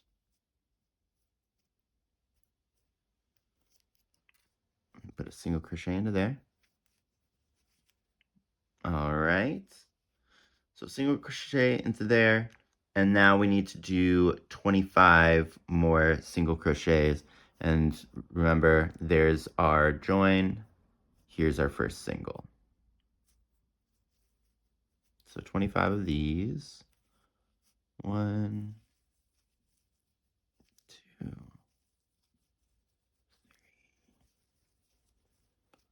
4, 5, 6, 7, 8, 9, 10,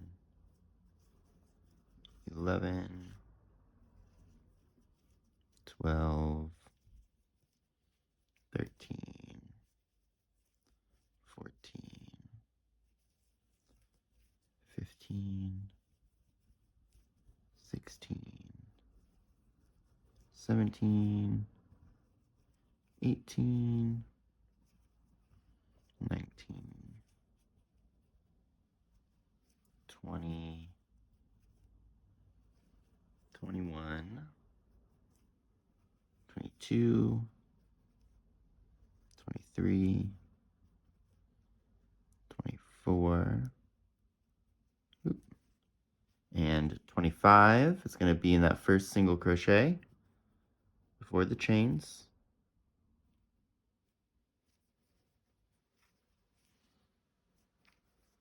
Okay, so now I'm going to go into my next available leg stitch, which is going to be this guy right here.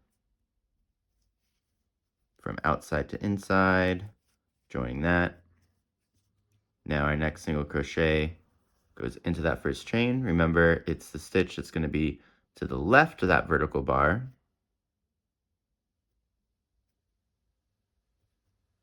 Or I suppose to the right if you're left-handed.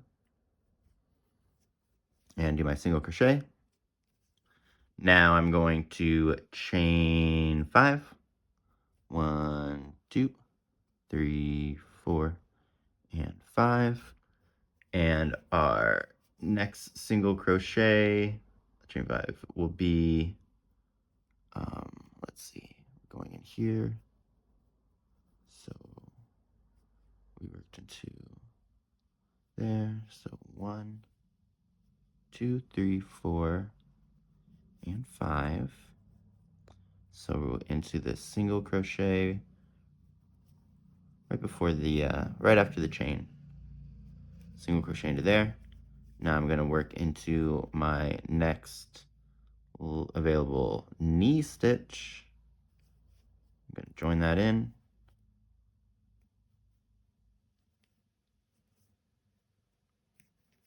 Perfect.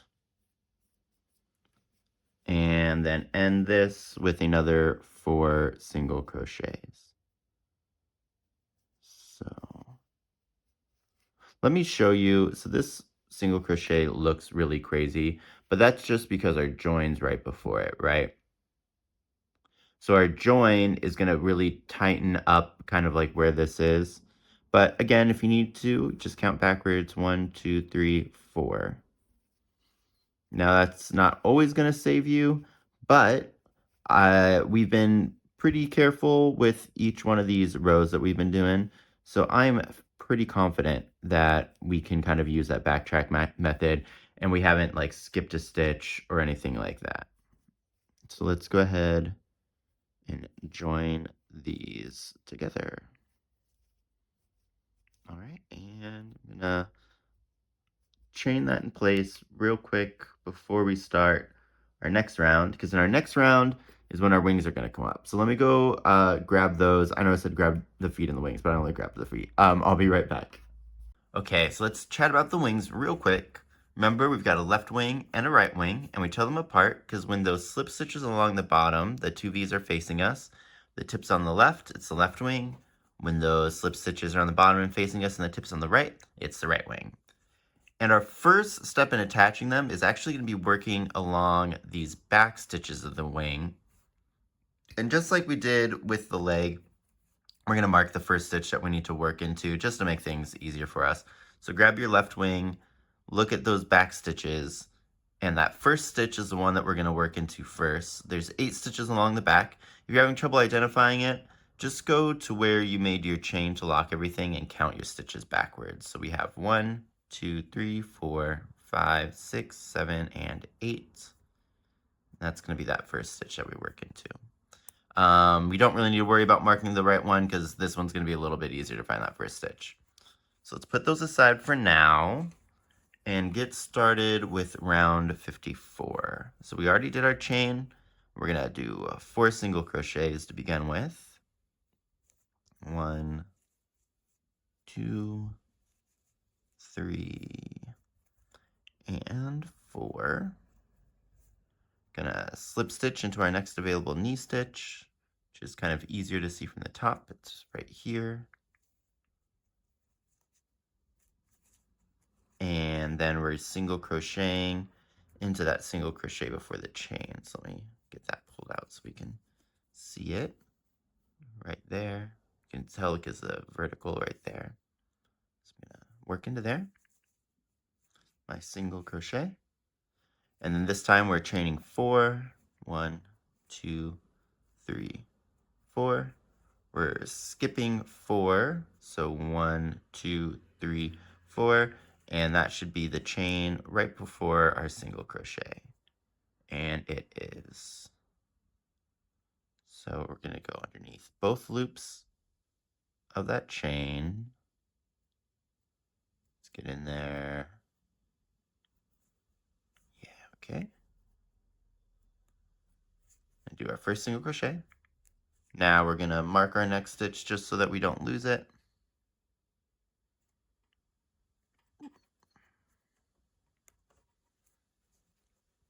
And slip stitch into our next leg stitch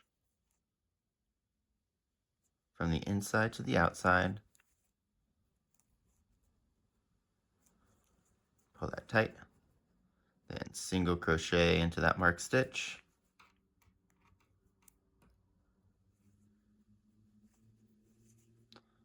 Alrighty. So now we need to do 2 more single crochets.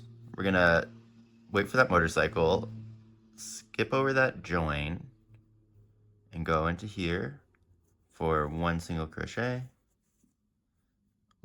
and then 2 single crochets. And now it's time for our first wing. So grab the left wing, and that stitch that we marked in the back, we're gonna put our hook into there. from the inside to the outside. And now we're going to go into our next available body and single crochet. There'll be 7 more of these, and we're going to just do them one for one, both loops of the wing to the next body. So there's 2.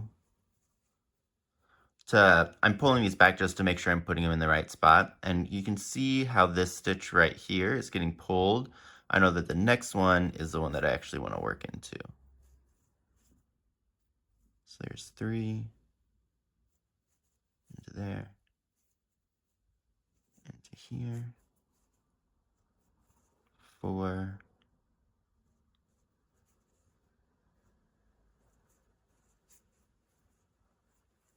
5, tails are getting in the way, 6,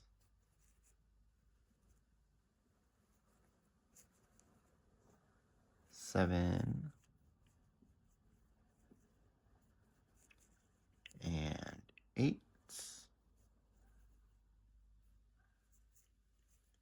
Awesome. Okay, so this is now where we kind of need to have conversations with these tails. Our next stitch is actually going to be into this carrot one, the joining body one. If you were doing the simplified color version, this would be the same color as the body color. But we're going technically into the side of the stitch, but it is also just going through those front 2 loops and then into our next body stitch.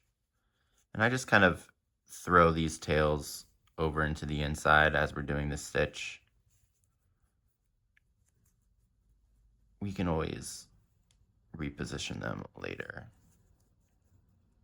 But see, they're already, the tails are already fighting with me.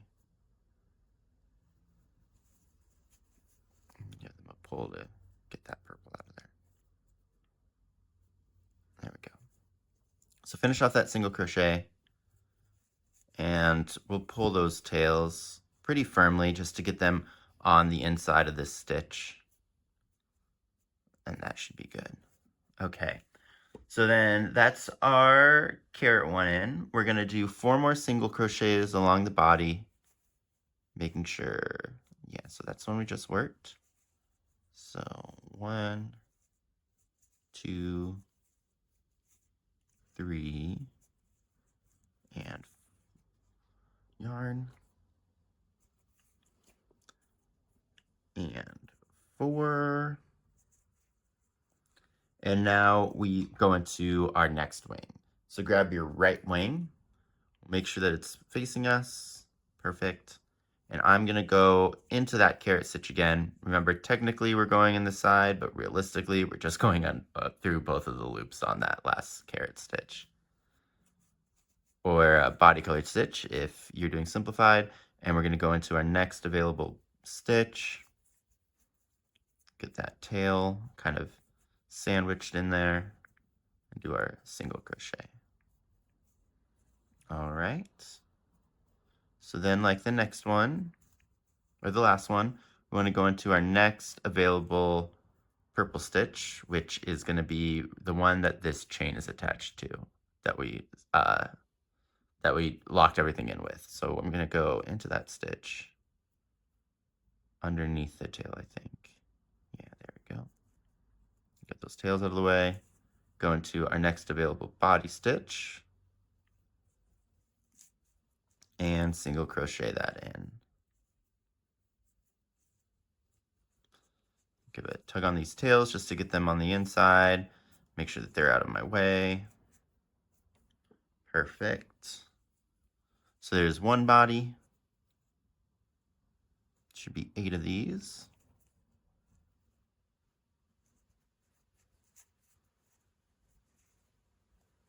2.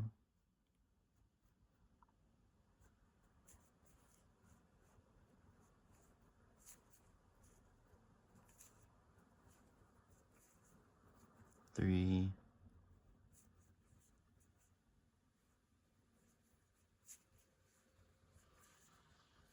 4.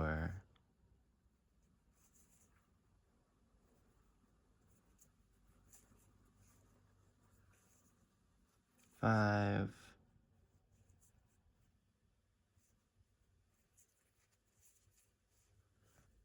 6,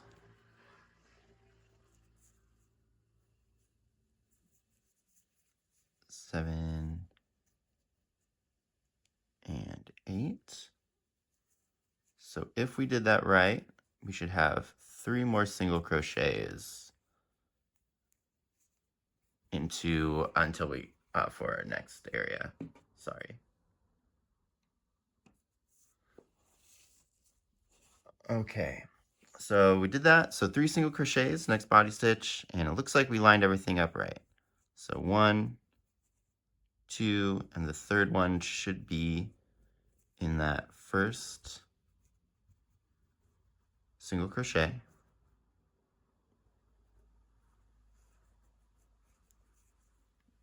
Now we're going to join from outside to inside our next available leg stitch. And now we put a single crochet in that first chain, which is to the left of the vertical bar, the leg section of that slip stitch.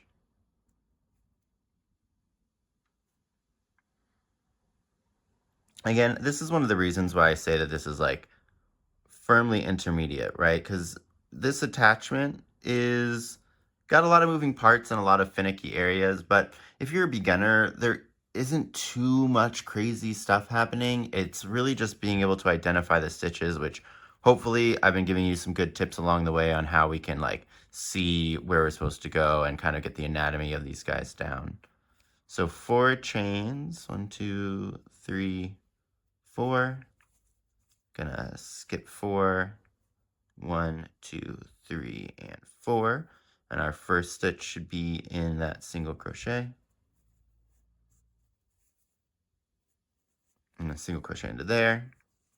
Now I'm gonna slip stitch into the next available leg. Or I guess technically this is one of the knee stitches.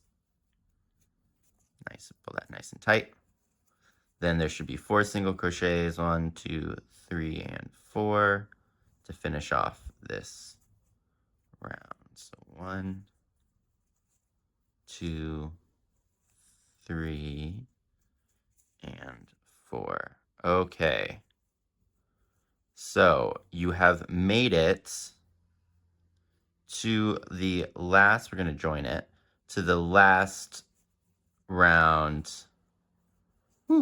of connecting them all together. Cool. So this is going to be our last join round, and then things are going to get so much easier and way less having to think about everything. All right. So just a couple things to mention.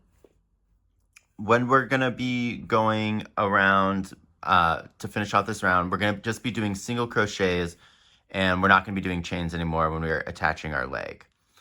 But we are going to be working into those chains that we already made. So what will happen is we'll do our first stitch with the leg. There's 6 more stitches available on here.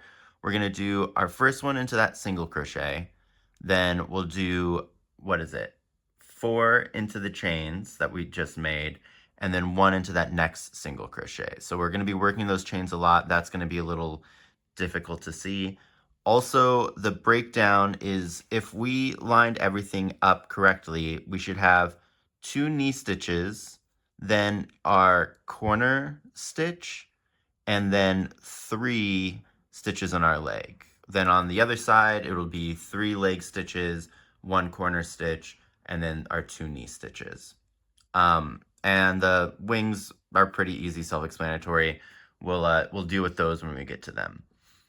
But let's go ahead and do this. We got this. We're so close. We are masters of the universe. We are level 100. Let's walk in this cake park. Okay. So I'm going to chain to start round 55, and we're going to do 4 single crochets. 1, 2, 3, and 4. Okay. So now we're going to single crochet with our leg stitches, going from the outside to the inside. So I'm going to take my next knee stitch and I'm going to single crochet that into the first single crochet right before the chain. So our next stitch is going to go into our knee and then into this first chain, and this is where this is going to start to get tight and difficult. So remember, just pull these. There's the slip stitch, or there's the first single. So here's where I want to go. You want to go underneath both loops again. Like always. Sorry, let's do things on camera. Cats. And single crochet into that. Okay. So our next stitch is going to be the corner stitch, and remember, we don't want to put it, well, actually with this one, we do want to put it. We want to pick up both of these stitches to really just help make sure we close it off. So I'm going to go into the front loop of our knee stitch that the join stitch is going into. Let me orient this for you. So we have the join stitch going into this stitch right here, and then we have the proper part of the join stitch right there. I'm going to go into where the join is going and that little thing that kind of looks like the back loop of the join stitch. So into the front loop of where the join stitch is going and into that back stitch. And now I'm going to go into the next chain, which should be this one. Kind of hard to tell, but we can see that there's another loop pulling through the one through the behind it. Going to go through both loops of there. And I'm going to do a single crochet, hopefully. Cool. All right. So now our next one should be one of the back leg bumps, again from the outside to the inside, and this is the first of 3. Now this is also going to go into the next chain. I can use actually this little guy to help pull the chain over so I can see where I'm going. So it looks like this is the last stitch we actually worked into, so I'm going to go into this one.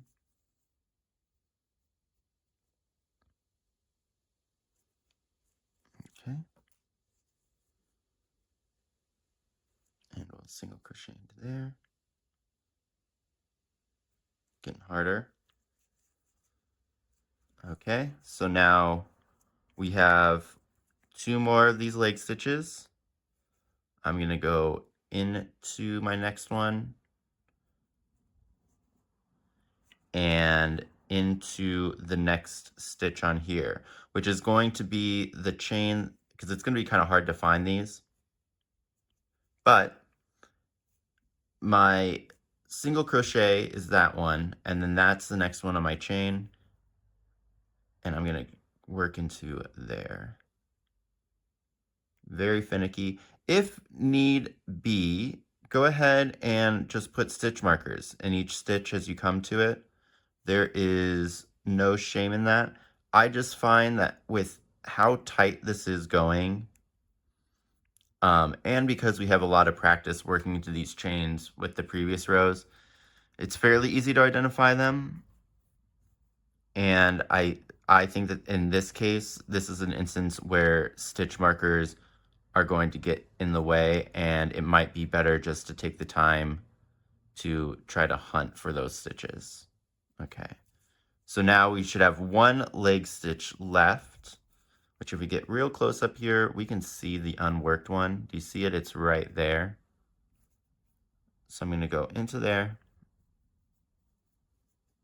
pick that up, and now we need to find our last one, which is a single crochet, which means it's more stable, and we can see it right there. The other way that we can tell is that stitch is going to be the join. I can see that it's the join because this is all leading up to it, It's tinier than the stitches on the other side. But I'm going to go in, and there's my single. So there's the right leg attached. We did it, kind of tricky. So now we have 3 single crochets to get to the wing. So we're skipping the join stitch from the previous round. And then our next one, so it should be 3, and then we'll hit the wing. 1, 2, and 3. Perfect. So the next stitch is the first stitch that has our wing in it. And what we're going to do is we're going to take our next wing stitch, which is going to be directly left of that starting chain, or starting, I guess it would be the ending slip knot. Whatever, it doesn't matter. It's next to that slip knot. And I'm going to go into that stitch, and I'm going to do this with the body as well. So this is going into that same stitch as our first wing stitch. Do you see that here? I'll mark it because I think that'll make it easier. So our next stitch to work into is here where our wing was attached to before. So I'm going to go into the first stitch on my wing on the outside, from the outside to the inside, and then I'm also going to go into, get out of their tail, you're the problem here. Then we're also going to go into that stitch that we just marked. And we'll do a single crochet to get both of those together. Nice. And that's just going to help shore up any holes you might have. Go ahead and give that a pull. Alrighty. So now let me double check my notes so I do this right. We do 6 single crochets across the wing. So we're not going to be attaching this to anything. We're just working across this part of the wing, and it will be 6 single crochets. So 1, 2, 3, 4, 5,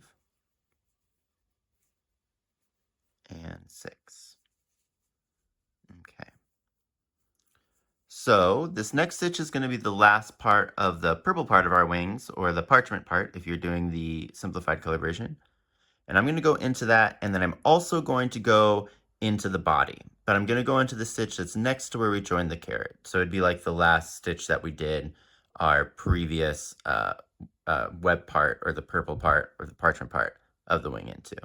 You see that right next to the stitch that joins the carrot. I'm going to single crochet into there. Now that should be that part of the wing attached. And now we need to do 6 single crochets to get to the other wing part. So go into my next body stitch. 1, 2, 3, 4, 5, and 6. That'll be the last stitch where we put our carrot. Now we're going to repeat on this side of the wing. So let's go ahead and find our next stitch. Now this is kind of wonky over here just because of the way that everything's pulled. Do you see that? So I'm actually just going to count from my other side. So I've got 1, 2, 3, 4, 5, 6, 7, and 8. So this is the stitch that I want. And I'm going to put that in with my next body stitch, which will be where that purple is going into.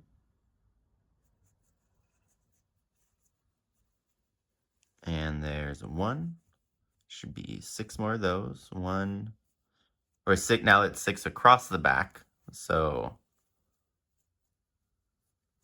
let me rephrase that.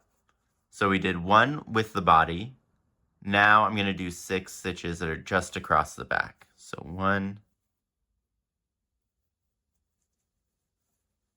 2,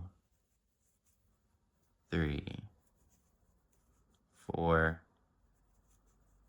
5, and 6. Now the final stitch with this wing will be in with the body. So I'm going underneath both of those. And this will be joining in the same stitch where or I guess above where this wing was joined. So it's right here. Do you see that? You can see how the wing's attached to it already. So I'm going to go into there and I'm going to do another single crochet. Get that tail pulled in there. All right. So now it should be 3 single crochets to the next part of the leg. If we did everything right.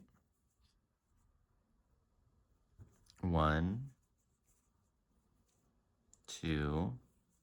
Let's look at this real close, make sure we did everything. So there's the join. So here's our next one, 3. So we're good. All right, now we're going to do the leg thing.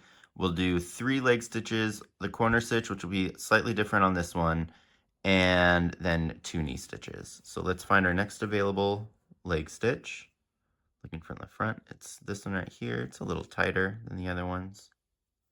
That's okay.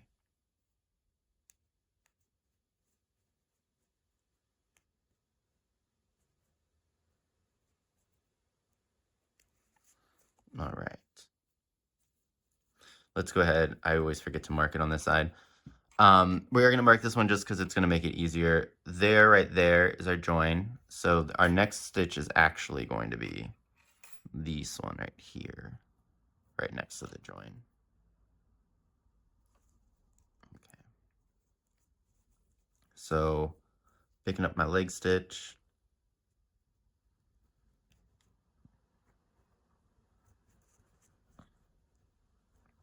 And I'm going to go into there. Probably unnecessary, but did make it easier. Okay. So there's leg stitch number 1 worked in. Find my next leg stitch. Go through both of those loops. And now we're going to work into the first stitch of this chain, which there's that leg of that single crochet. So here is the first stitch.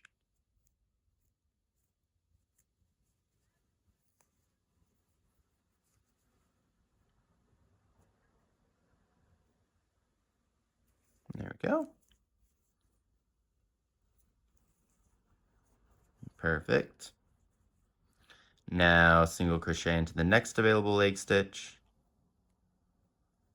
and the next chain, which, let's see what's going on here. So there's our last one. This is getting twisted up. Okay, so that's the bottom of the chain that we just worked into. So that should be the top. If everything, no, I'm not happy about that. Okay, let's see what's going on here. I'm gonna pull this along. We're gonna get down and personal with this chain. All right, so it looks like it might have just gotten a little too fuzzy. Here's the top of our chain. So there's our slip stitch, chain 1, 2, 3. This is where we want to go. So I am going to mark it this time. Cool. And these are kind of like the tricks that we're going to use, right? This is a hard area to work into because we're working with stuff that doesn't have a lot of foundations. That's easy to get tangled up with other stuff. But if we just kind of think about where we're going, mark the things that we need, so much easier. Do you see that? No thinking. And then hopefully this next one will be easier to do. Okay, so that's going to be the last of our available knee stitches or leg stitches. So now we need to work the join. So the join in this one's going to be a little bit different because this is the one made with foundation single crochets, right? So there's that join stitch, the one that this is going into. So instead of working into that like kind of like back little stitch like we did in the last one, we're gonna work into this front one and then this front one. So I'm gonna go into here and then scoop down into here. And now put that through the next chain, which if we look, this is gonna be the single crochet. There's a chain we just worked into. So single chain. So 1, 2, yeah, so it's this chain.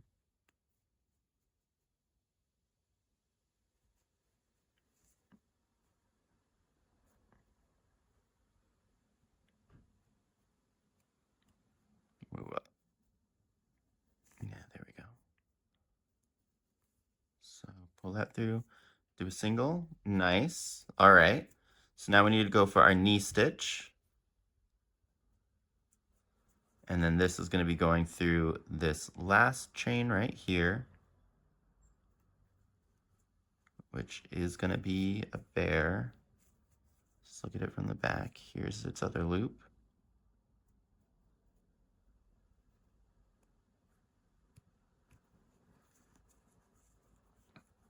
Okay. Nice. And then our very last knee stitch, and then the single crochet, which perfectly lined up for us. We love it when that happens. Did I get both of those loops? I sure did. And I'm going to get both of those loops, and I'm sure I am. Wonderful. Now there will be 4 single crochets left in this round.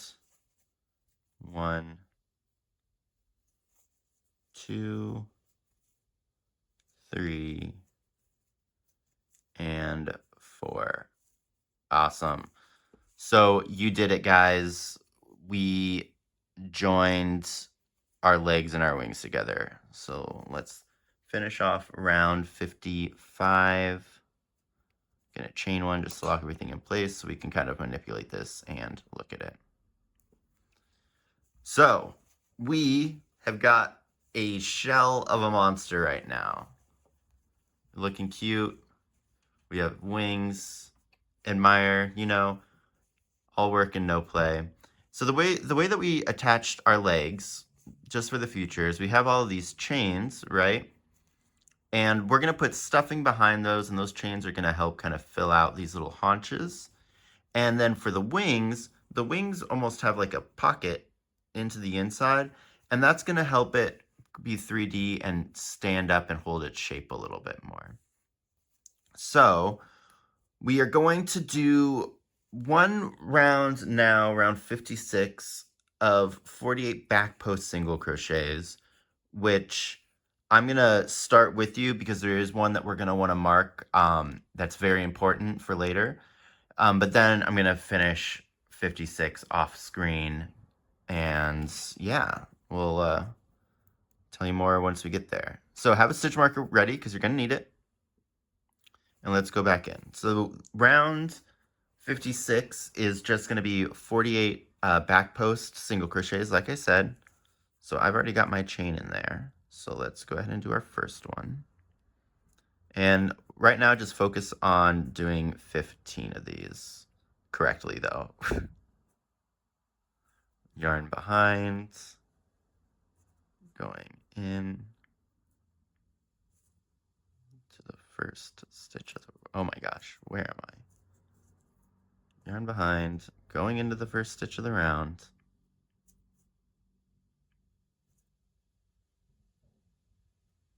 Oh, this is just like really not happy with me. Okay. Oh, I split the yarn something fierce. So let's go back in here. We have our join. I'm gonna do my chain. And now I'm gonna go into that first one. There we go. I really want to make sure I have this aligned because it's really gonna matter for the next one. Okay, we're gonna undo that. Technical difficulties. Okay. So finish with a single crochet. Join it up. That probably wasn't helpful either. It looks like during the join, I split my yarn. Okay, so joined, tightened, chain 1. Yes, so this is the first one for my back. Okay, now we're sitting pretty. So we're gonna need 15 of these before we have to do something crazy.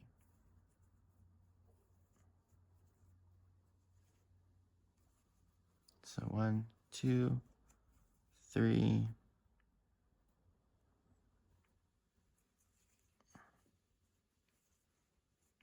4,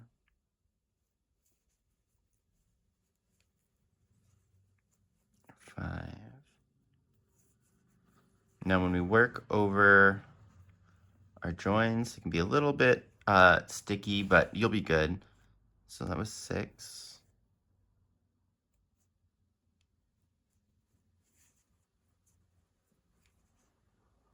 7.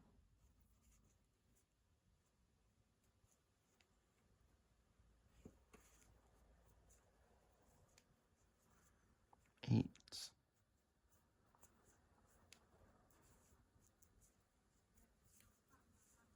9. 10.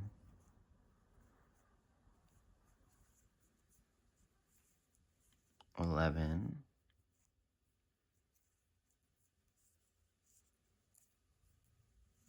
12.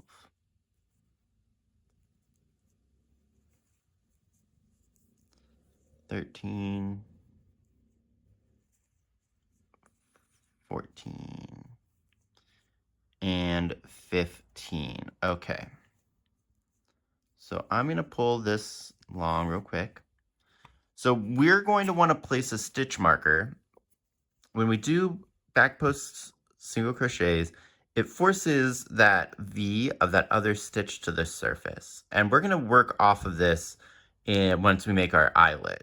So that 15th V that we just turned up, we're going to put a stitch marker in it just so that we know where it is, because that's where we're going to attach. So let's just double check that we did that right. We're going to start from the beginning. There's our first upturned one. So 1, 2, 3, 4, 5, 6, 7, 8, 9, 10, 11, 12, 13, 14. So I did do that wrong. Let's double check. 1, 2, 3, 4, 5, 6, 7, 8, 9, 10, 11, 12, 13, 14. So I actually want my next one. 15. Perfect. So get yours in that 15 as well. And then we're just going to finish off this row by doing back post single crochets. You should have 48. You're going to want to count those at the end of the row too, just to make sure that you did them right, because you know how back posts are. They can get a little wonky. But then I will see you back here and we'll get started on the eye.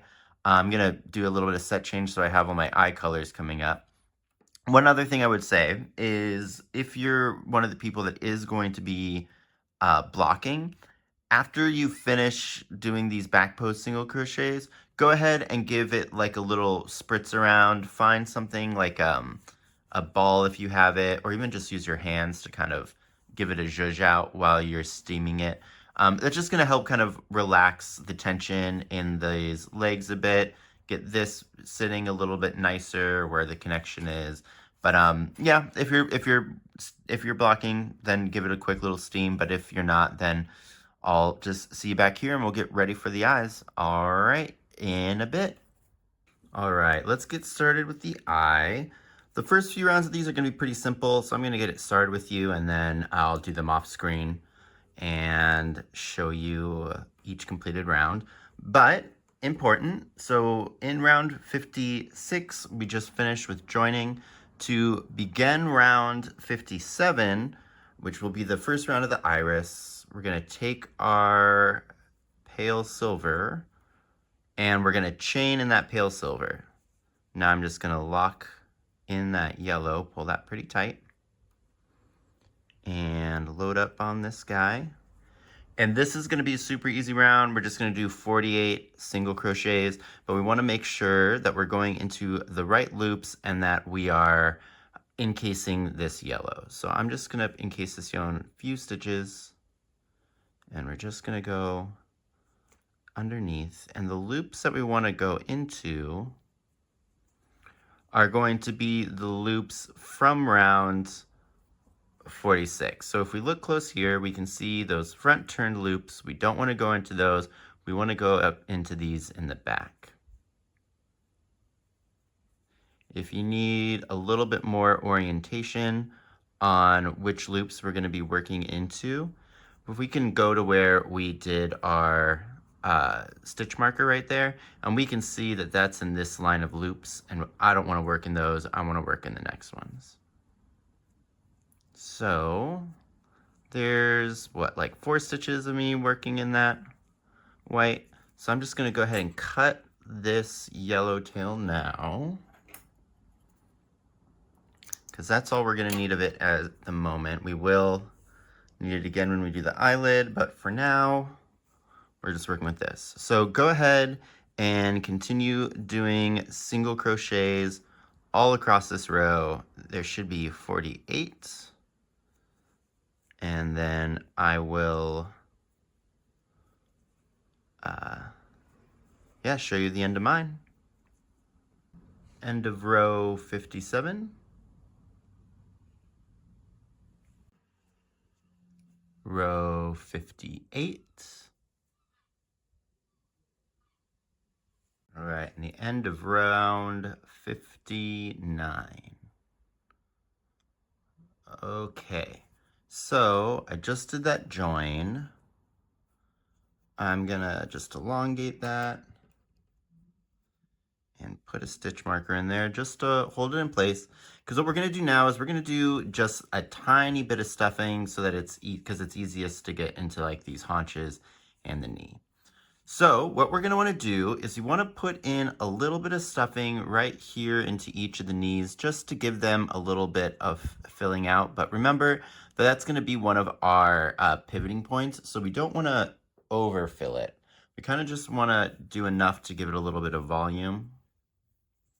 So let's see how this feels. Gonna go underneath those bad boys and kind of fill it up.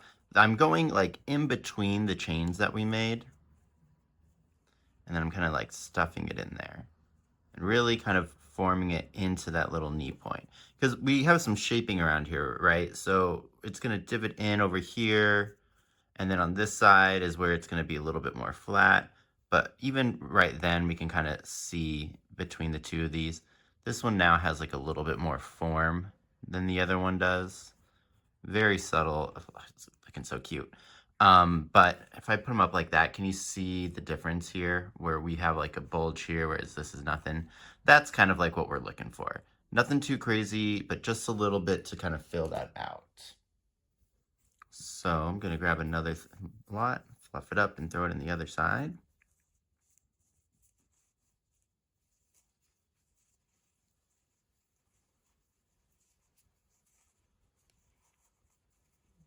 Okay, kind of work that one in there.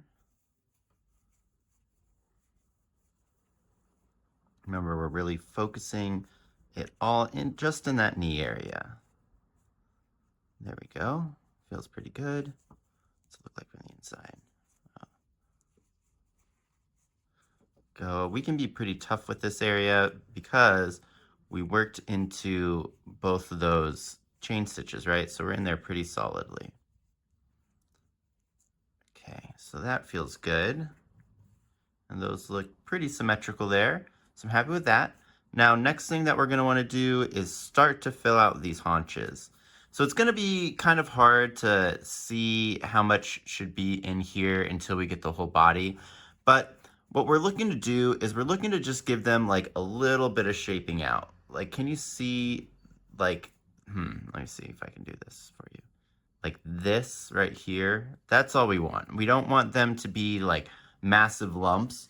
We just want them to have like a little bit of stuffing dedicated to themselves, just so that we can kind of keep the shape that we built into it. We'll have another opportunity to stuff it. So this is really just kind of like a preliminary kind of like batting. So a little bit, about the same that we did for the knee. And this is going to be pretty tricky, so it's almost easier just to do it from the outside. So I'm just going to take this fluff ball and put it behind all of my chains. So just get that under there, get that under there on that side, and then situate these chains back up. These chains are also going to help hold this stuffing in place, which wasn't part of the plan, but is a nice extra. And there, just like that. Do you see that? It's just like a little bit of padding, because they're going to get pushed out more once we fill out the body, because we're going to stuff the body pretty firm. But I just wanted to make sure that there's a little something extra back there. Nice. Loving the way that that's looking. Okay, so let's fill out the other one. That's probably a little bit too much. Yeah, I'll take you out.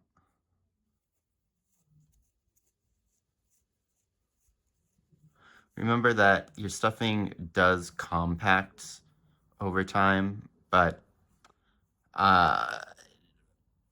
that being said, I don't think crazy overstuffing it is ever a good idea. You know, it's going to compact, but it's not going to compact that much. You know, it's like that lie you tell yourself when you buy a t-shirt and you're like, I really like it, but it's way too oversized. And you're like, oh, but it'll shrink in the washer. And, you know, it's never going to shrink as much as you actually are hoping it. You just need to either take it to a tailor or accept that it's not going to be the right size for you. Or get into a new fashion style where you wear oversized t-shirts all the time. Okay, so doing the same thing where I'm just stuffing it underneath my chains and then just kind of arranging my chains to span over the stuffing. Okay. Now that feels like it might be overstuffed in comparison. What do we think? Okay, it looks pretty good.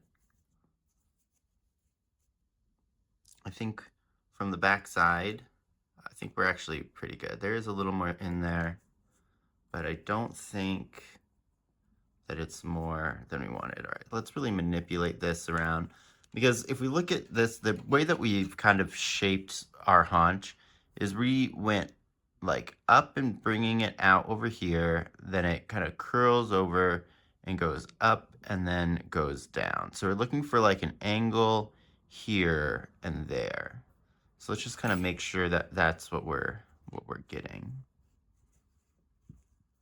when we have this stuff. So I'm kind of like pushing the stuffing underneath those chains, like up to the edge, to really kind of fill out that edge. Make that edge kind of crisp. See, like I like that. I like that a lot.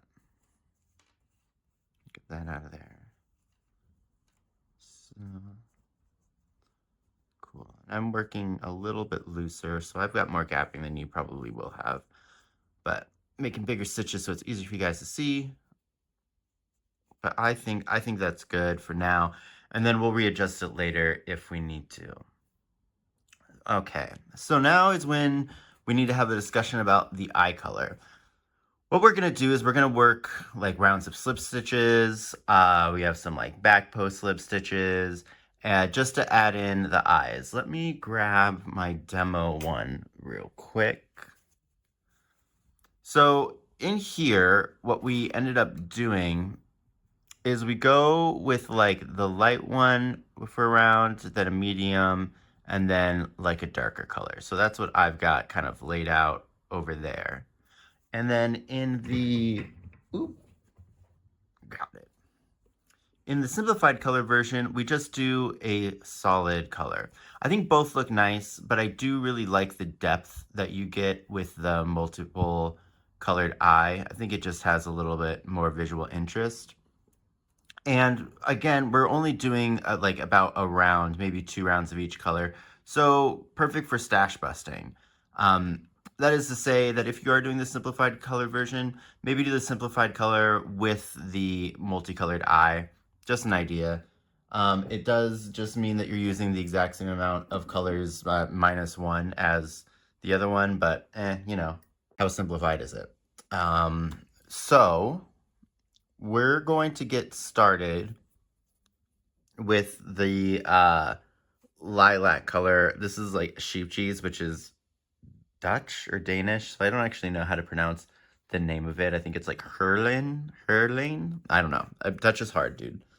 But yeah, so we're going to start with this, and we're going to work a round of just split stitch single crochets with some decreases, just a regular decrease rounds. And I'm going to, like I did with the white part of the eye, get my hook back in here. Oops.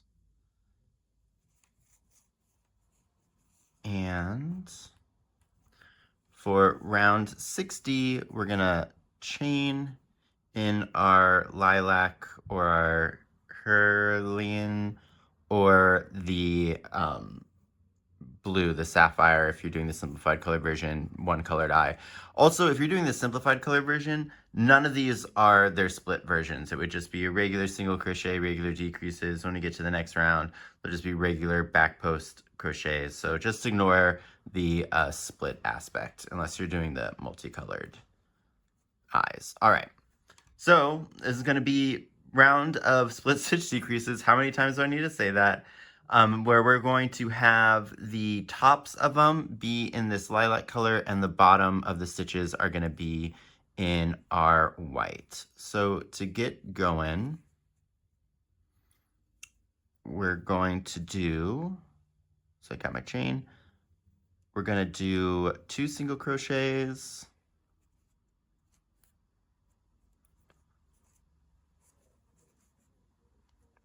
so 1,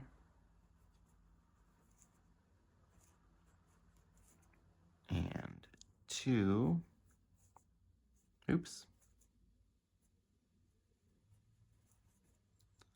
2, and then we're going to do a decrease split stitch, which is exactly the same. I'm gonna go invisible decrease style, drop that lilac, pick up here, pull up our loop, drop that, pick up our lilac. All right, and then we're just gonna follow pretty much our pattern. Remember, this is just a standard staggered decrease. So for the rest of the round, we're going to be doing 4 single crochets and a decrease, and then we'll end the round with 2 decreases, or 2, sorry, standard split stitches.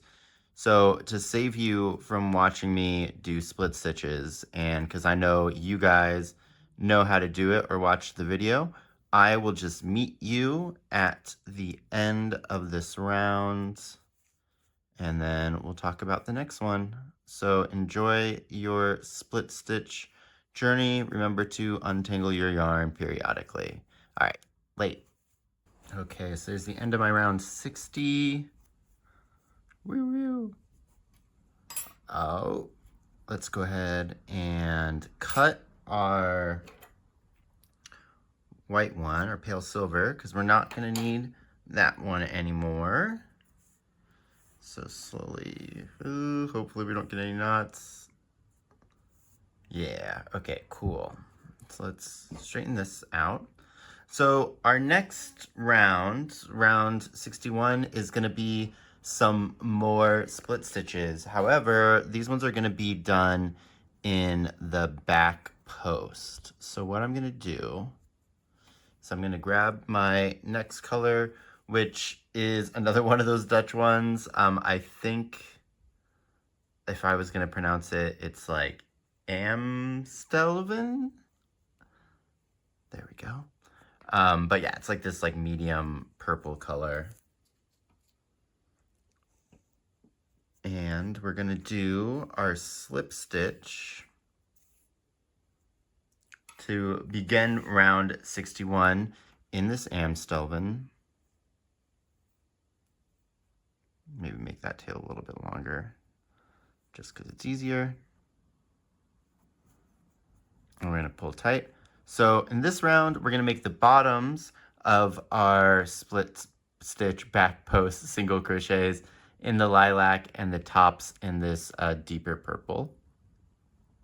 So same split stitch concept, The only thing that's going to be a little bit different here is the way the yarn, the splitting of the stitch, that is. So if I look where my join is, I'm going to go into that stitch first, go into the back of it. There we go. And pick up the post. There we are. Now I'm going to drop my darker purple, pick up my lilac, pull through. Oops, split it a little bit. Can I save it? I sure can. Pull it through, give it the kickback. Well, that's one thing that you kind of need to pay attention to if you're doing this color change, is you really want to try to keep your tension even. So make sure all your loops are the same size. Do that little kickback technique that I've shown you where we go in and when we drop our color and pick up our next one, we pull through with a kickback. And that'll just help kind of keep that tension correct as we go along. Well, also, if you have it, we'll give it a little steam once we're at the end, and that'll help make the stitches right too. But just keep on doing, where are we? So that's coming out of there. So that means my next one's over here. So yeah, just keep on working these back posts. By the end of it, you should have, what is that, 30 of these? And I will see you on the other side. Remember, if you're not doing one of these multiple colored eyes, then you're just going to continue doing all of your back posts and your eye color for the purposes of what I wrote down and the little demo version of the simplified color version. This would all be done in the sapphire as well. But just continue on with these split back posts, and I will see you in a second. All right, later. Okay, so that's the end of round 61. Got it joined together, and now I'm gonna cut the Heerlen, or the lilac color. So we're not gonna need that one. Get that untangled. Those back posts are a little bit more challenging, but not too bad.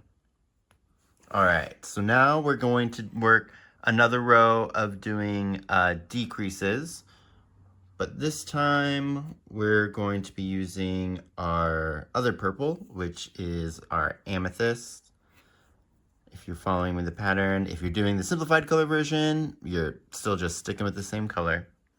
But this is just going to be one of those standard decrease rows for round 20, or rounds for round 20, or sorry, round 62, dyslexia setting in, where we're just going to do 3 split stitches and then 1 split stitch decrease. So let's get this spiced in. I'm chaining in that amethyst color. Tighten that up. Load up. So in the same stitch as the join, which is this guy right here, right? Yeah, right there.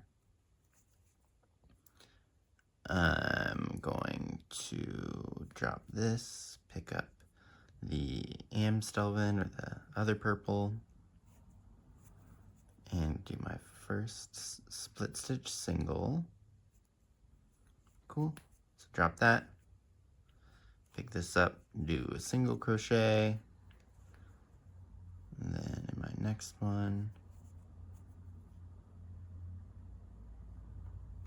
which I did pretty tight, but no worries, we will loosen it back up for us. Do split stitch number 2.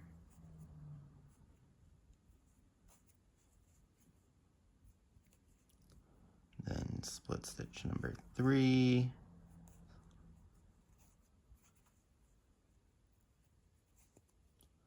And then a decrease. And where are we? Right there. So I'm gonna grab you. I'm gonna grab you. And then you'll just repeat this pattern all the way across, and I will see you once we're done. All right, just a sec. All right, so there's the end of round 62. So we are getting there, almost closed up with the eye. Let's go ahead and get the Amstelven hashtag medium purple cut. So we're not gonna need you anymore. Pull that through. And now this is gonna be our last round of split stitches. And it's gonna be another standard staggered decrease round, but we're gonna do this one with the bottom of our stitches in the amethyst and the top of our stitches in black. So that means that if you're doing the simplified color version, this is where you're actually going to be changing colors. So let's go ahead and start with start round 63 with a slip stitch of that black. Pull down that amethyst. Pull this up. Get you out of the way. All right, so in that same stitch that we just joined in, we're going to do a split stitch single. Oops. There we go. Now you don't really need to worry too much about the joins down here because we're going to cover them up with our eyelid. All right, and then we're going to do a decrease.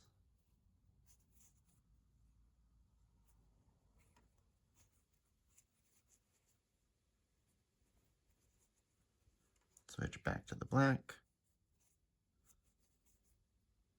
Okay, now we're going to do our repeating pattern of 2 single crochets and a decrease all the way around, and we're going to end with a single split stitch single. So I'm going to finish this off screen, and I will see you at the end of the round. Okie dokie, okie dokie. And bam, see you in a second. All right, and here we are at the end of row 63. So we're about to stuff this bad boy. So I am gonna chain with our black yarn just to lock everything in place. Make it a little bit more secure. Oh man, that amethyst is trifling. All right, so give that a chain, and I'm gonna throw a stitch marker in there as well. Again, just to make sure everything's secure for when we come back at it. Let's go ahead and cut that trifling amethyst. Perfect.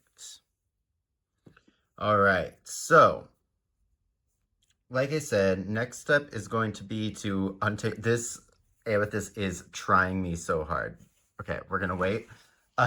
So the next step is gonna be to stuff it, but before we do that, what I'm gonna do is give it a little bit of a steam and a little bit of a, what do you call it? A little bit of a blocking, just to make sure that these stitches are a little bit more relaxed. Again, remember this step isn't required, but I do think it's a little bit nice and a little bit helpful. So I'm gonna go ahead and do that and then grab my stuffing, and then I will see you here. We're getting real close, guys. All right, bye. Okay, so it's stuffing time. Give that a nice little steam. Feeling a little bit more cohesive and even over there.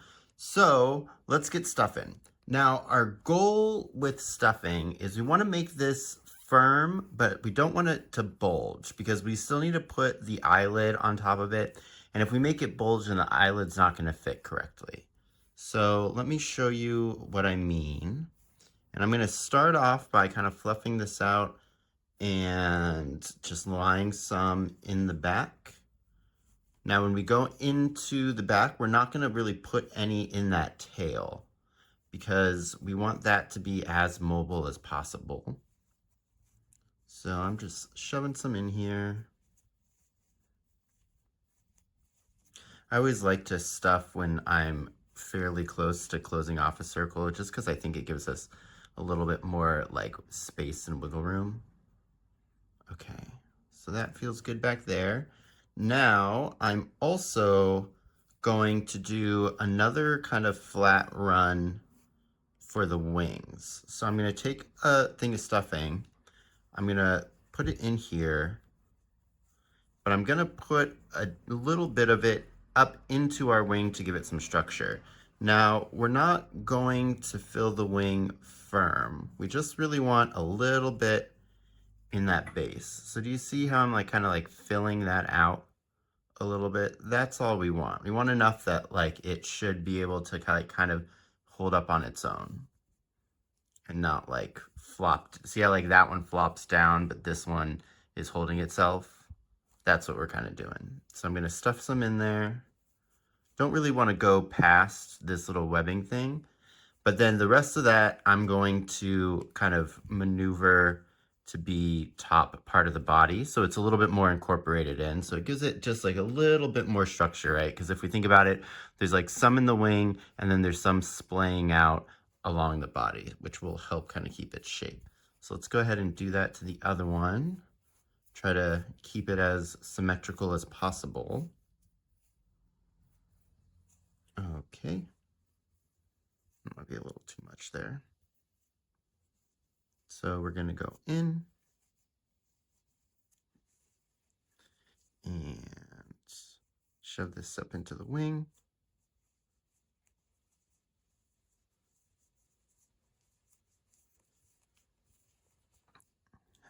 That one feels way more stuffed. Okay. Again, that way that I kind of like to do stuffing is if you kind of feel it with your hands, you almost have like almost a better idea of how firm something is than you do visually, but you know, use all your senses. Taste the stuffing if it helps. Okay. So now I'm going to do the same thing where I put just kind of like a layer on the bottom. And the reason I'm doing this kind of layered effect like this is I've got some yarn scraps that need to be used, and I figured I would show you my method for stuffing with yarn scraps. So the first step is to kind of like line the inside of your piece as best you can with your stuffing, because yarn scraps aren't necessarily gonna push out. But like with this one where I did my stitches a little bit looser so that I could show you guys what it looks like, there is a possibility that the yarn's gonna be visible, and I don't want that. So if we make a line of filling on the inside, then we can kind of hide these scraps a little bit better. But yeah, there's like some from the jar, but this jar is getting too full. The top even popped off when I went to go grab it to put it in here. But we'll just give this a little zhuzh, and then we'll put this on the inside as well. And those scraps will be encased in all of that stuffing. Yarn scraps are a great, like stuffing with yarn scraps is really, really good. Especially for like reducing waste and whatnot, but that's not necessarily the best option in every scenario. I think for plushies, they're really nice, because they can add some structure just because they're like of a firmer texture, usually a firmer texture than the polyfill. Sorry, I'm struggling to get this in. And they can be hidden, and most of the time with stuffies, you're not going to be washing them, so you don't really need to worry about the getting tangled and like maybe getting compressed if they were like wool or whatnot. But if it is going to be something that's going to be washed, you want to make sure that you're stuffing it with something that can be washed, right? Because if you stuff it with wool, it's going to start to felt, and it'll felt that other polyfill into it. So it'll just become like super misshapen when you wash it. And with wool, the only real way to kind of unmat it, even if you can, is by combing it. And you're not going to be able to comb the insides. But just look how much bulk that was able to give us, you know, and we didn't have to use our polyfill, which is more expensive and a little bit harder. So what I'm going to do is, I can see that I still have like another little bit of a cavity in there. So I'm going to grab just a little bit more scraps to throw in there. It's kind of nice that I have yellow yarn scraps. It's almost like I've been working on making this. And on the channel, that yellow yarn, a lot of that I've like taken out. I was thinking about fluffing it up for a while, like carding it, but it was way too difficult. All right, so I think that's kind of good for scraps. I feel like our center is good. And now let's get in some more polyfill to fill out these sides. Okay. This is like, I feel like putting in the stuffing is one of those things that really kind of helps you feel like you're getting closer, at least finished like your piece. But yeah, all right. So I definitely need some on the butt and the sides. So I'm just gonna, actually, they don't need that much down there. I'm gonna put a little bit down here. And again, I'm just trying to kind of like work it around the scraps that are in there. Let's go on the side. Now the sides are going to be difficult, right? So we already put some stuffing in there. So I'm not really trying to put it past those chains that we put in. I'm kind of just like lying it flat against there. And the extra kind of stuffing will push against those chains, which will help to widen that out without like adding more bulk to the haunches, if you know what I'm saying. Okay. Yeah, like that. You see how like we just kind of made, how we made this just like a little bit more rounder, but the haunch is still kind of exactly how it was before. Same thing on this side, needs to be stuffed, because you see how it's kind of flat. So put a little bit more into there.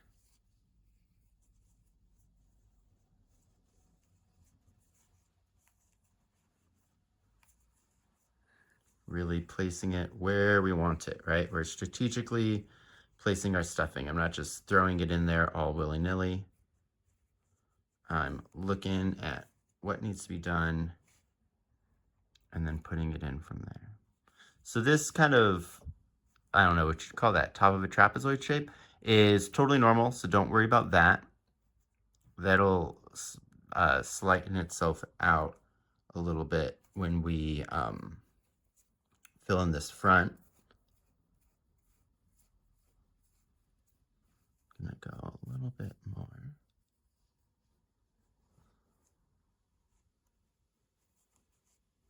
Now it's time to fill out this eyeball. So now this is the part where it's kind of important. Went really hard on the M in that one. To not overfill it, but to fill it strongly, right? There's a very happy middle ground here.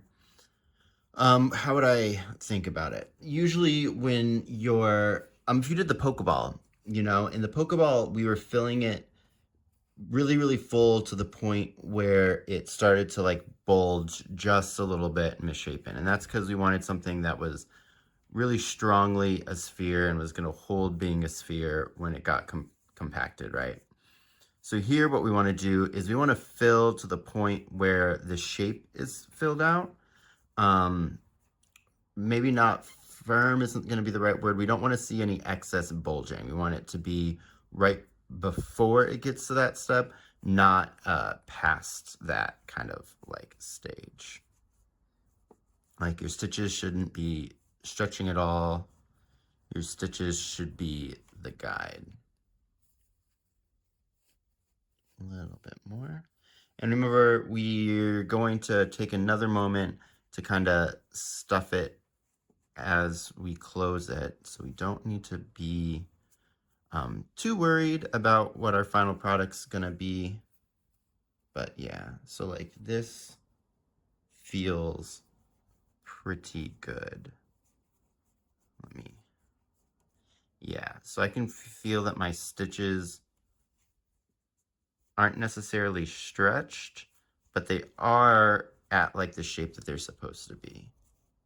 It feels like a little bit. Like I think we might need a little bit more stuffing, but I think we'll figure that out once we are done, right until we're about to close. Yeah. Okay. So I'm liking our shape so far. This is just going to be the easiest time for us to get in there. So we just want to make sure that we feel good about where we're at. Like, let's feel the back, make sure that feels all filled out. And that feels good to me. My legs feel good. And this top part feels good. Actually, I might put just like a tiny little thing right on the top of its head. Not a lot, but it just feels like it needs like a little nudge right up there.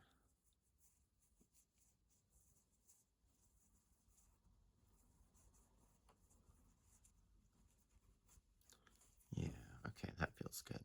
So I think what we're gonna do is let's continue closing up and then we'll come back and fill it. So let's see, where are we right now? We just did row 63. So we're on row 64.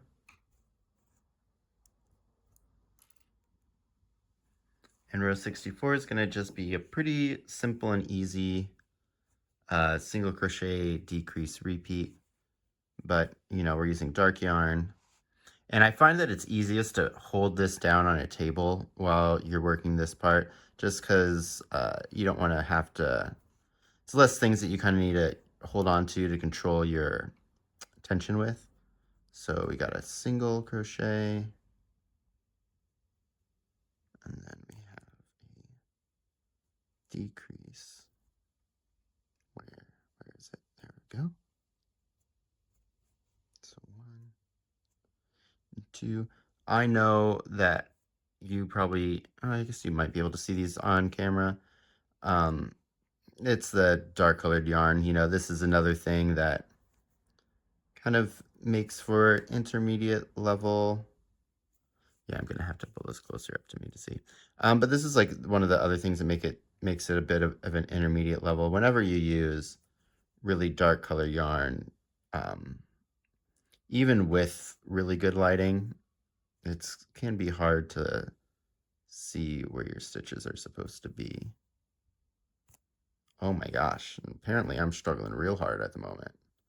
Let me focus.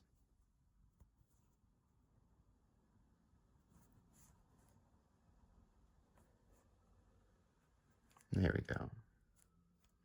So decrease,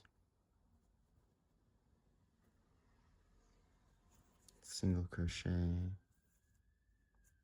I don't know if you can hear that fire truck. Single crochet and a decrease. So that's number 2.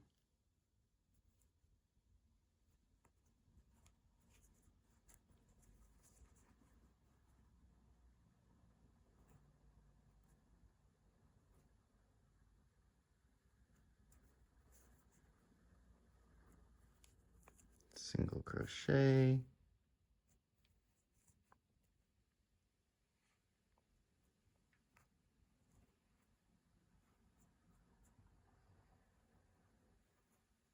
And a decrease number 3.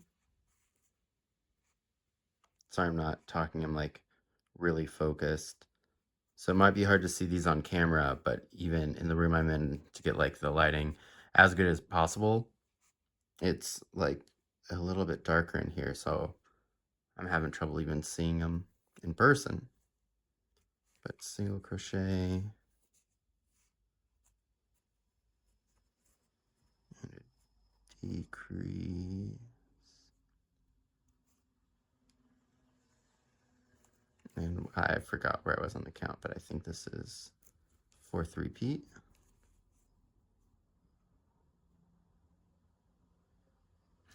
One thing that I'm doing, so to like find that stitch, which I was having trouble with, is I'm pulling this up and kind of seeing the gap that it's leaving. So then I know that right next to it should be the other stitch.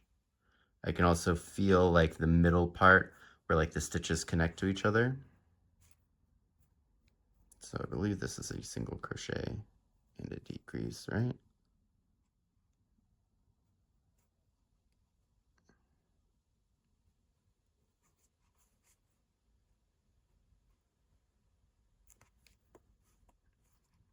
I think that's 5. And then, yeah, we did that right. Cool.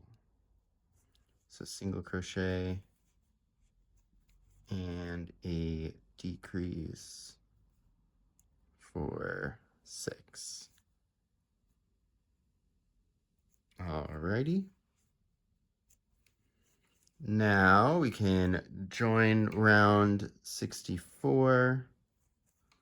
All right, let's get this nice and close so I can see where we're going. There it is. It's mostly for me. I don't know if that's going to do anything for you. Okay. And then this is going to be our last round and close out the body. So I'm going to chain 1 and round 65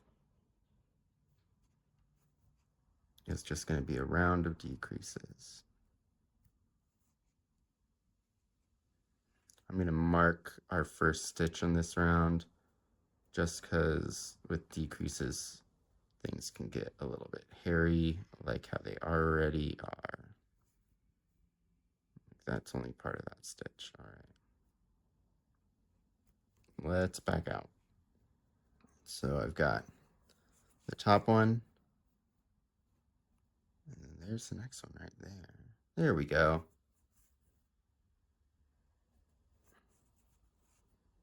Okay, so there's my first decrease.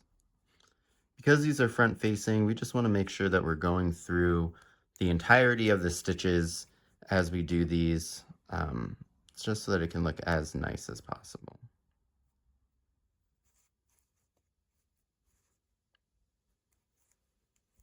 Okay, so there's decrease number 2.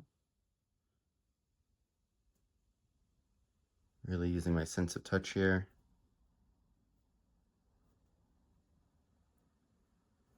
Okay, decrease number 3. Sense of touch and taking it slow, and you can get really far. Giggity. Okay,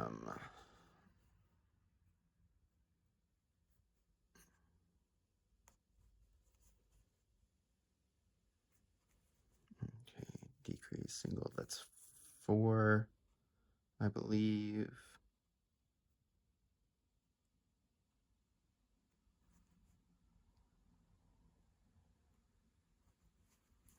That's going to be 5. Okay. Now where is 6? Here we go. Again, would only have been able to find that by feeling the stitches. I was feeling for the rise of that front stitch that would have gone to make that last decrease, and then also where the 2 stitches meet, like right there, for the next stitch. All right. Whoa, that was crazy. It's so loose. Let's do that again. There we go.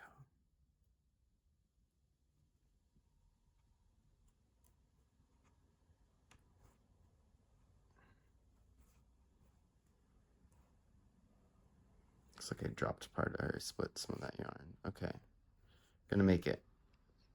You know, no good deed goes unpunished. I stop to tell you something and then I lose track of what I'm doing.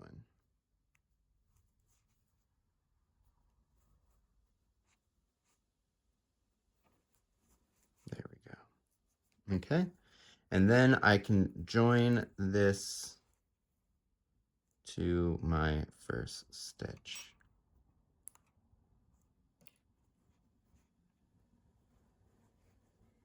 All right, so we're not going to chain, remember, because we're going to close this off. So instead what I'm going to do is just put stitch marker in there, and now we're going to play with this and see how we feel about the stuffing, right? So I want a sphere-ish shape. It's going to be a little bit more longer than a sphere, but that looks good. That looks good. And that looks good. So the one thing that I will say is I think we're going to need just a little bit more stuffing right here to fill it out, but that's to be expected, right? We just added 2 more rounds. So I'm going to throw a little bit, but it doesn't look like we need a lot. We just need a smidge. And now is the time when we're having to work into that smaller hole, which is a little bit more difficult, but just get lined up there.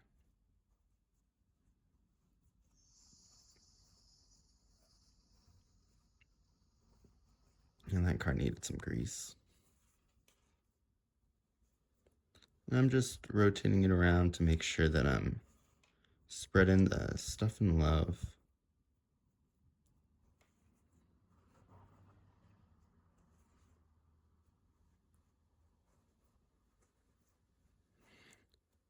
How's your guys' week been?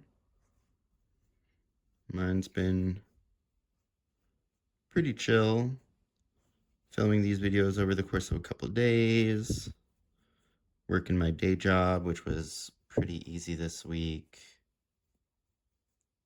What else? Hanging out with some friends, making some food. Oh man, I ended up watching, I might be a little bit late to the party, but I watched K-pop Demon Hunter. So good. Definitely the hottest take that I've ever had. I was never that big of like a K-pop stan. There's like a couple of songs that like I'll listen to, but the animation in that movie is just so smooth and fire and like really, really, really interesting. Like the way that they do like the textures for the faces and kind of mess up with the what would you call it? Like the shape, the planes of the face. Like there's a couple times where like the main characters will be making facial expressions and it's obviously on like that 3D kind of face model, but then it will switch to something that looks like flat and almost like a clay. I really liked it when it did that. Just really, really interesting animation style. And then like songs are fire. There's a reason that they're like, I think they're up for, is it called a Grammy when it's a song? And then like #1 K-pop group on Spotify right now, I think is Huntrix. They like topped Soja Boys, which is hilarious. But yeah, if you haven't seen it, check it out. Even if you don't like K-pop, even if you don't like musicals, because also like the fighting is so cool. I love it when you get to see like a team of fighters like work as a team, you know, not just like one guy doing all the stuff. Like I feel like a lot of times in Marvel movies they'll like focus on one character beating somebody up, then focus on another character beating somebody up, and then there'll be like a kill steal and then like a funny quip, which is like, I don't know, boring. They're a team, right? Whereas like in K-pop Demon Hunter, they're like they're setting each other up for shots, like throwing them into it. Yeah, I don't know. Awesome fight scenes. Super, super good show. Go watch it. And I think we're full. Do you see that? How we really kind of just filled out that eyeball? And that's about the amount of fullness that I want. You know, like I feel like these could be kind of stretching soon. So let's get that in there. And now let's work this out a little bit. Yeah, see, like there's still some movement in the stitches, which is good. It doesn't feel insanely firm, but if I kind of like move it, it seems like it wants to, so it misshapens itself. But as soon as I kind of touch it, it goes back to where it was. Yeah, so I think I am gonna call that good. Yeah, I'm gonna call that good, because then we can always just push up from the back if we want to, and this is gonna be enough shape for the eyelids, I believe. Yeah, yeah. What do we think about down here? Does that look, that almost looks like it's uneven.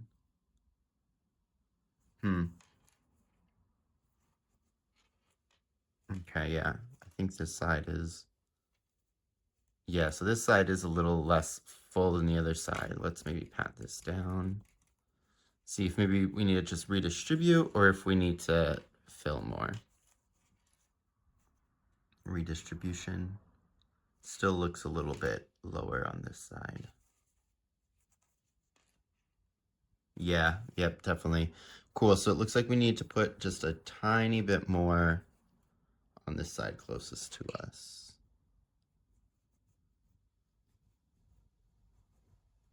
I don't want to go too hard because it does feel like the full level it needs to be, but that could have just been a miss. Like we didn't really get a full turnaround when we were putting in our first little glob of this, which is kind of why it's important to fan out when we're stuffing. But you know, sometimes you get excited talking about an animated Netflix show about hunting demons and musicians. Okay, cool. There we go. Yeah, much better. Do you see that? Needs some like manipulating, but that's way better now with the level. Oh my gosh, you're so tangled, little guy.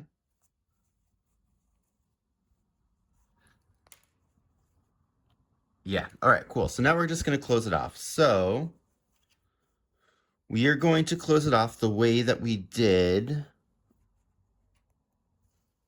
Awesome. Actually, I don't think I've shown you a circular close method that I use for this yet. So we'll just make ourselves a little bit of a tail. I'm gonna cut this.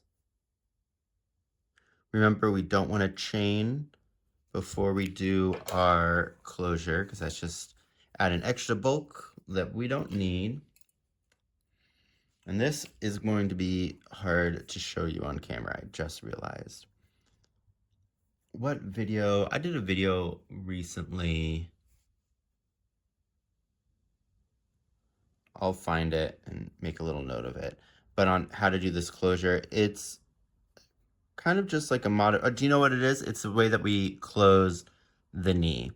So if you don't remember, you might have to go back to that video.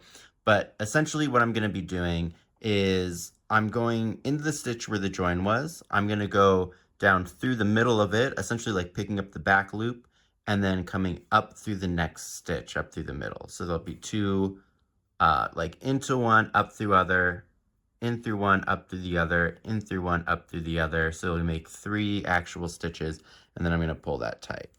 But in order to do that, I'm going to need to find those stitches first, and in this, it's going to be a little tricky.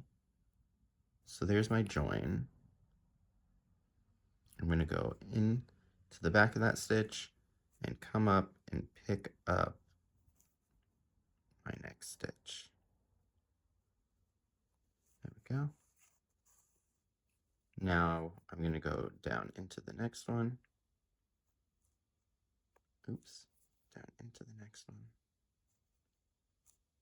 And then up through the next one, just the front. Okay. Down into there. Oops. Down into this one. And up into this one. And that's the third. And that'll be good. And now we can pull this tight.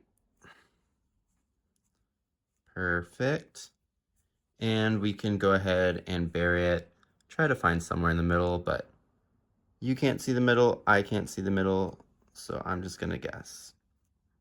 Cool, and we're just gonna go in and bury it in the back. We don't really need to worry too much about it coming undone. If you are, then you can just come back up through the pupil, make a little like stitch over another stitch and pull it tight that way, but like I said, I'm not worried about it.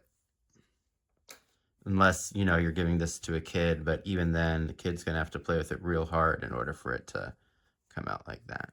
But there we are. So we've got our base part of our body done. We can kind of squish it around and play with it.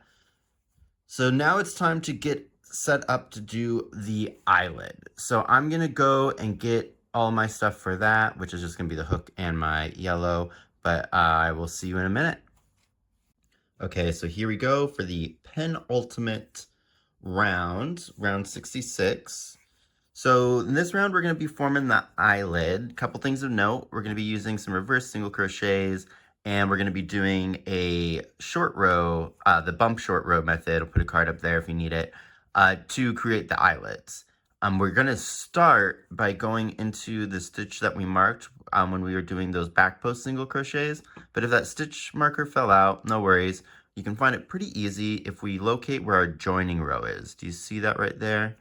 You can find it, I think it's easier to do it from the back, but if you see we have like our X-shaped stitches, then we have one that looks like it's a horizontal bar and a vertical bar, and then more X stitches. That horizontal and vertical is going to be the join.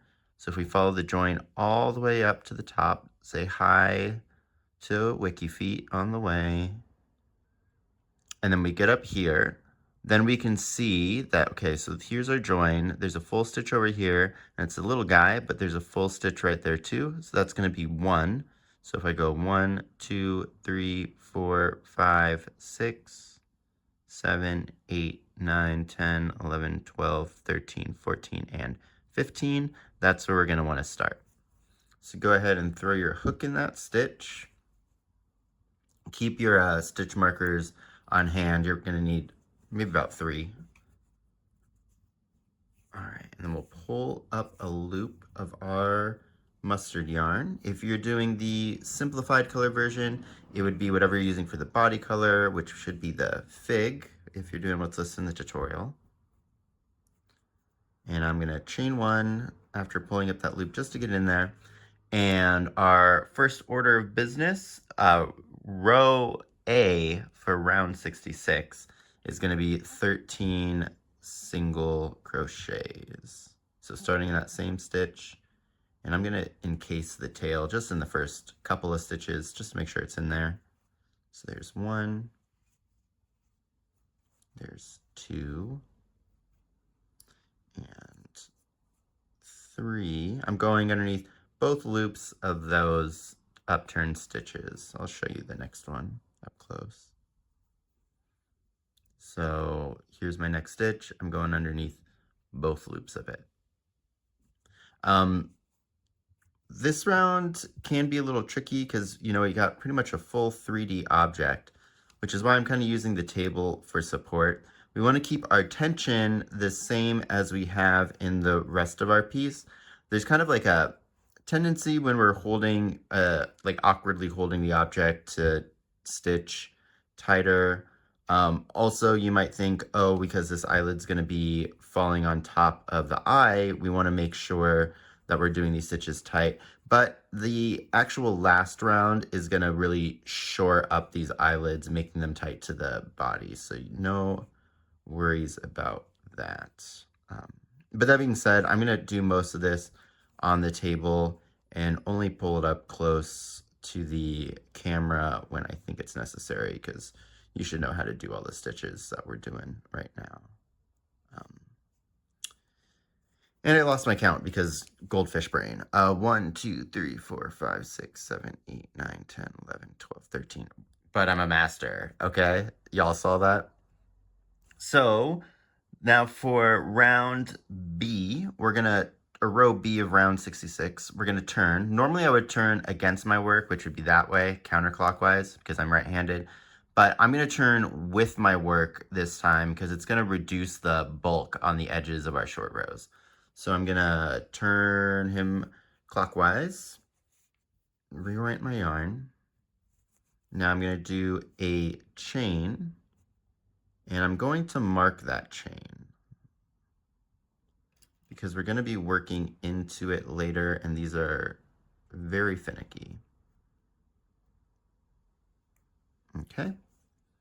So now I need to skip this first stitch, and in the next one, we're going to start with a reverse single. We're going to do 6 of those. So there's 1, 2, 3, 4, 5, and 6. Cool, cool. So that's the end of row B. Let's go ahead and give this more yarn.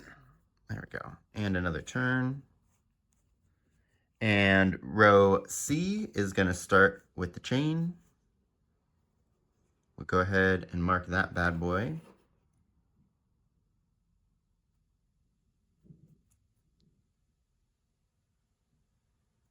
Oh, is that the right part of the chain we want to mark?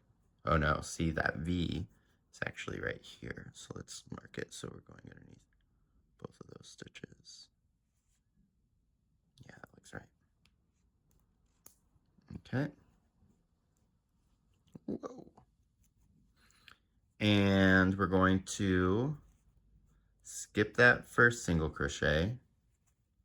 Skip that one right there. And we're going to go into the next one with 5 single crochets. So 1,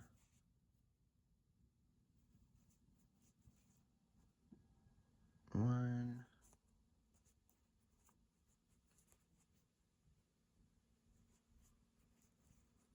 2, 3, 4, and 5. And our next stitch is going to be a single crochet into that chain, which these guys are going to be difficult. Just because there's really no support on either side of that chain, so they really like to kind of shrink back down. So I'm going to kind of pinch it just to make sure we know where it is. I'm going to go up through that first side of it and then down through the other side of it, because we really want to make sure that we're going through the chain and not into the chain space. So let's double check that we got the back of the chain behind our hook, and it looks like we do. So we'll finish off that single crochet. All right, now we need to work 2 more single crochets on the body. So that stitch has already been worked into, so I want my next available body stitch. So there's 1, and there's 2, and that's the end of row C. So let's go ahead and turn our work. And this is the other struggle with this one, is making sure the yarn doesn't get tangled in his limbs. But we're going to chain.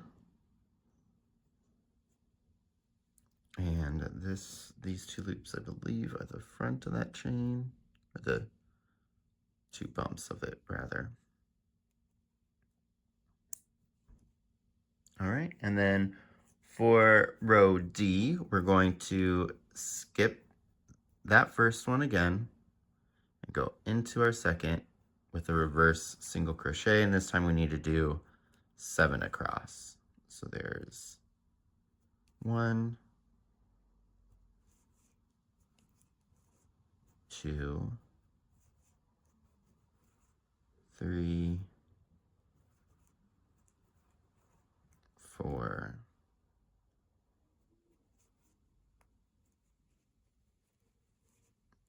5,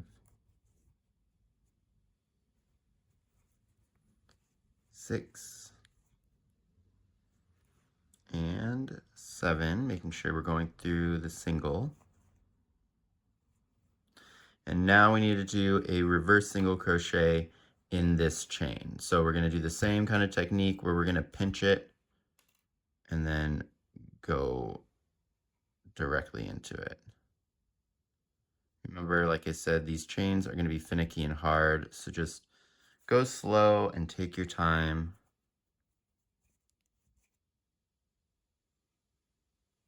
All right, and then like the other side, we need to do 2 more reverse singles.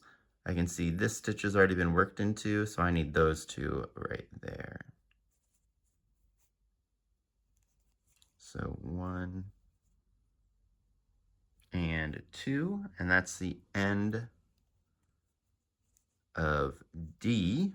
So let's turn it around and start row E, where we're going to chain 1, grab that flying stitch marker, and I'm gonna put a marker in it.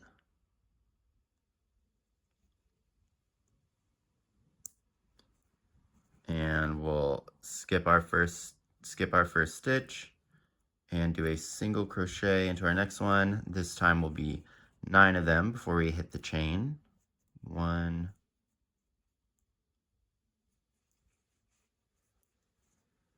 2,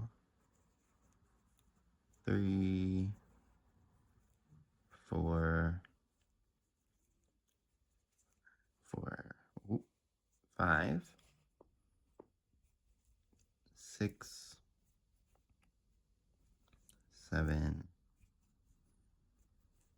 8.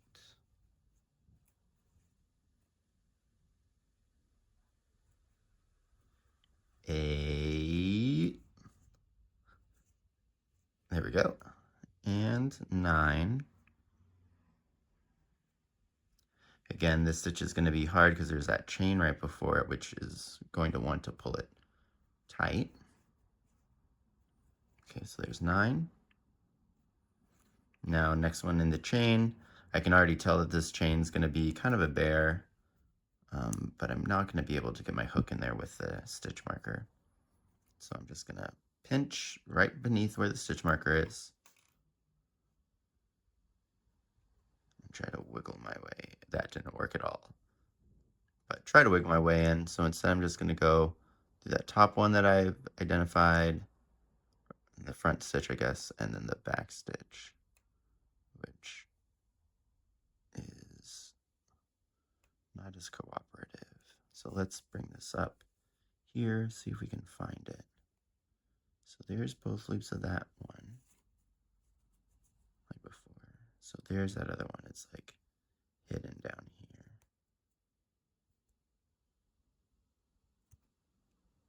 That's going to be good. And finish off that single crochet. Okay, so now just like before, we need to work 2 more. That one's been worked into. Those are our next 2. So we'll go into those. 1 and 2. And now it's going to be time for row F. So let's give this bad boy another turn. Another chain and mark. Chain and mark. Oh. Chain and mark.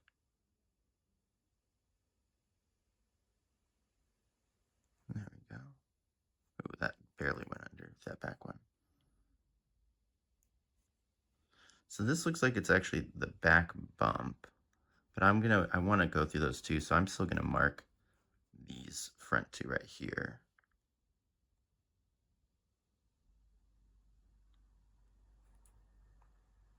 There we go. Okay, cool. Nice. And we're gonna skip that first one right there, and 9 reverse singles. or sorry, 11 reverse singles. We just did 9. 1, 2,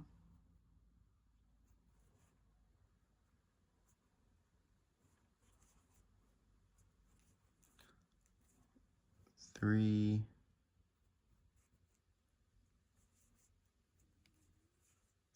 4,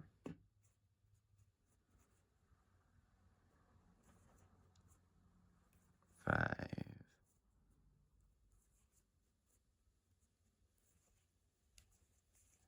6, 7, 8,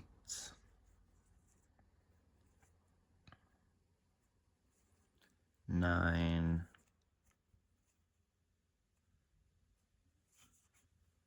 10, and 11. The nice thing of kind of working in short rows is everything's pretty much set up for you, so you really have to mess up a miscount to not know where you're at. All right, so last reverse is going, or next reverse, I guess, is going to be in the chain. So let's reverse into there. That was pretty splitty, but I think it will be usable. No, it won't be. Okay. So we got to be real careful because we pulled everything out. But I can see that split now really good. And there we go. And reverse, done, into the chain. So our next 2 stitches, where that one's been worked into, so it's these 2 over here. Mind the tail, might want to get in the way a bit. So 1 and 2. And that's the end of row F. So we're going to do another turn, another chain and mark. Make sure if you haven't been locking your stitch markers in these turns, that this one you really want to mark it because we're not coming back to this guy for a while. So I'm going to lock it in place for sure. And we're going to, like normal, skip that first stitch, go into the second. There we are. And this one will be 13 before we get to the chain. So 1, 2, 3, 4, 5, 6, 7, 8, 9, 10,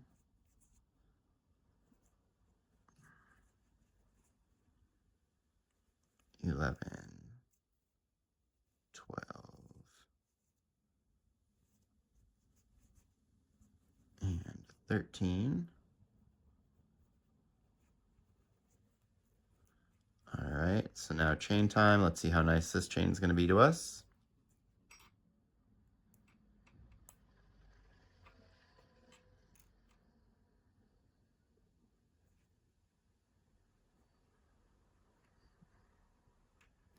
Kind of like pinning it with my hook against my finger. Get through the top of the front one and go through the back one. I really just never see in my future being able to like easily go through chains in any context really. Okay, cool. So that's one in the chain. And now we're gonna do 4 single crochets. So 1, oh, I think I put that in the wrong one. I sure did. See, that's one that we worked into. So I want the next one. So 4 single crochets, 1, 2, 3, and 4. Okay.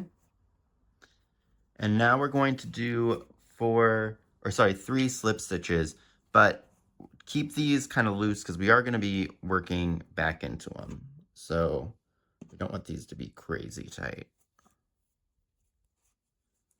So I'm going to go into my next available stitch. Right there. Do 1, 2, 3. We don't want these ones to be tight because these are more for shaping than they are for securing. And then we're going to do 13 single crochets. So where's my next stitch? Right in here. So 1,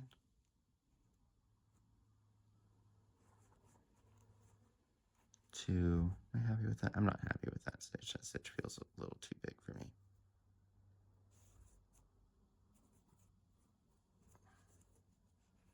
Okay. So 1, 2, 3, 4, 5. Ooh.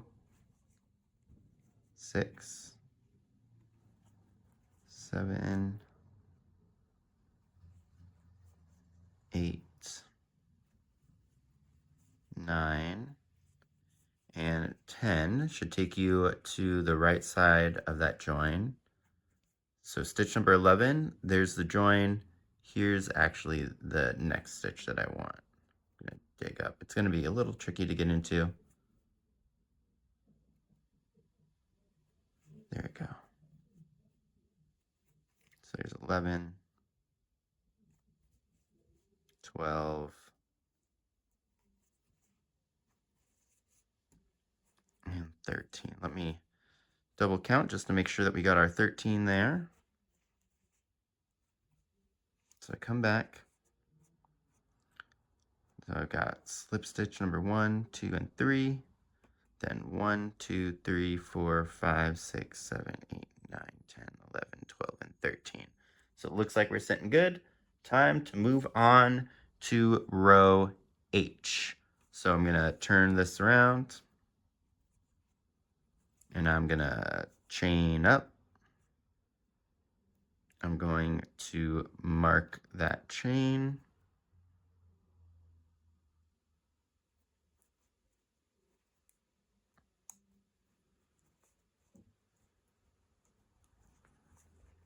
Then I'm going to skip that first stitch and do a reverse. We're going to do 6 of them. This is basically now just exactly what we did at the beginning. So 6 of these. 1, 2, 3,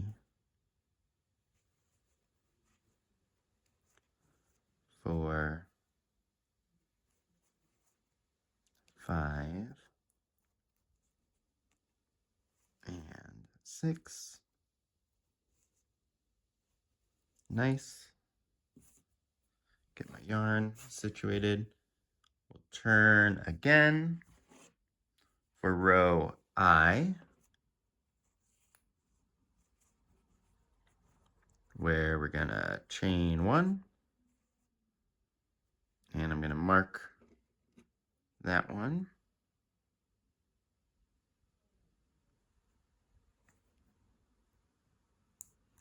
We're gonna skip our first stitch, that one guy right there. And now it is time for 5 single crochets. 1, 2, 3, 4, and 5. 1 in the chain.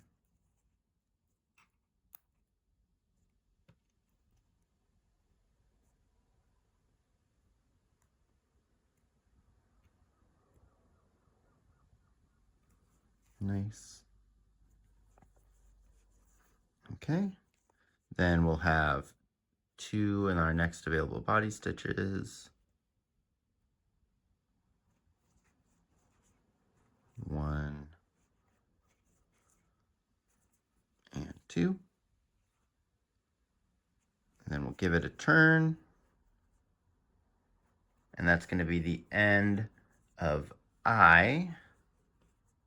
Time to move on to J, where we're going to chain 1, mark the chain,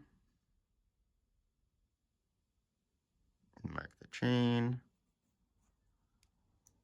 skip the first stitch. You know what they look like by now. And in the next one, we're going to do 7 reverse singles. So there's 1, 2, 3,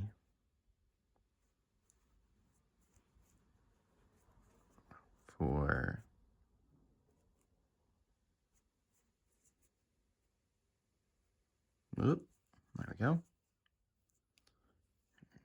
5, 6, and 7, and 7. Nice. Okay. Now our next one goes into that chain. Remember, we're still doing reverse singles.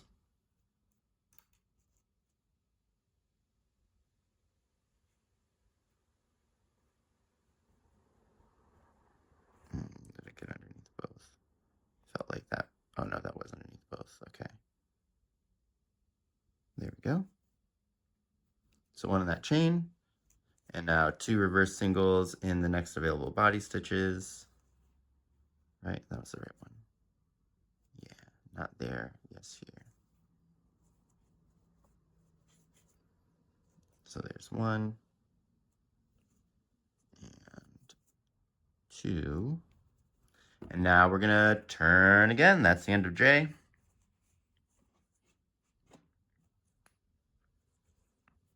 And for row K, we're gonna chain. We're gonna mark it. And this one is skip the first one.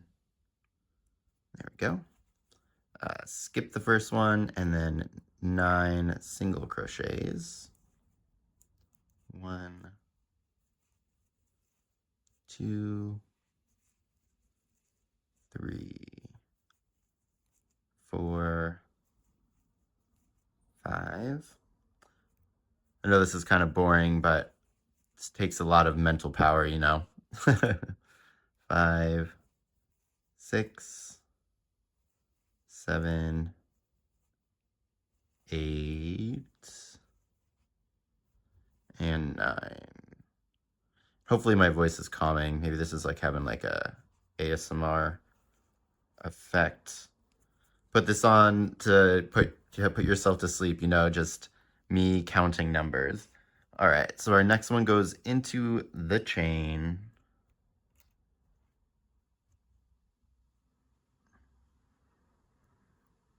And do you know what? On the bright side, at least the side where we have to do our reverse, it's a lot easier to get into the chain there.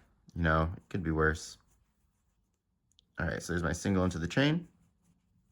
Now, again, we need 2 on our next available body, so not here, yes, here. And 2, and we're almost done. So that was K. Let's go ahead and give this a turn. Move on to row L, where I'm gonna chain, mark it. Nice. I'm gonna skip the first one, go into the second with a reverse single crochet, which is gonna be my first one of 11. Grab some more of the yarn now.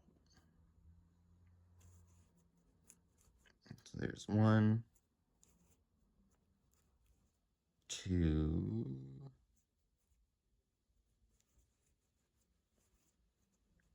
3, 4,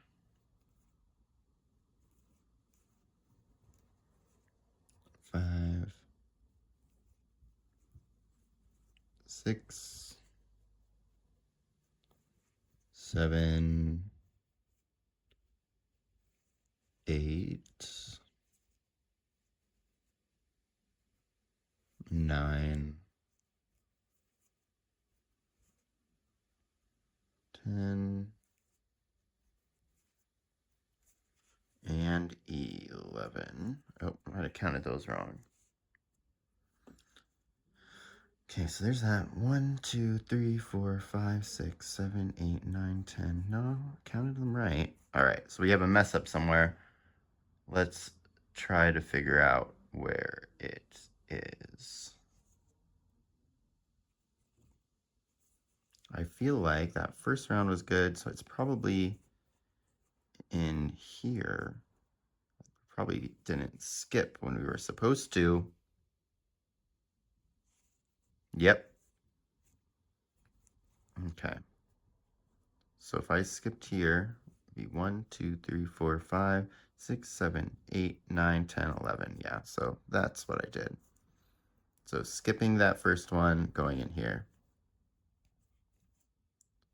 1, 2.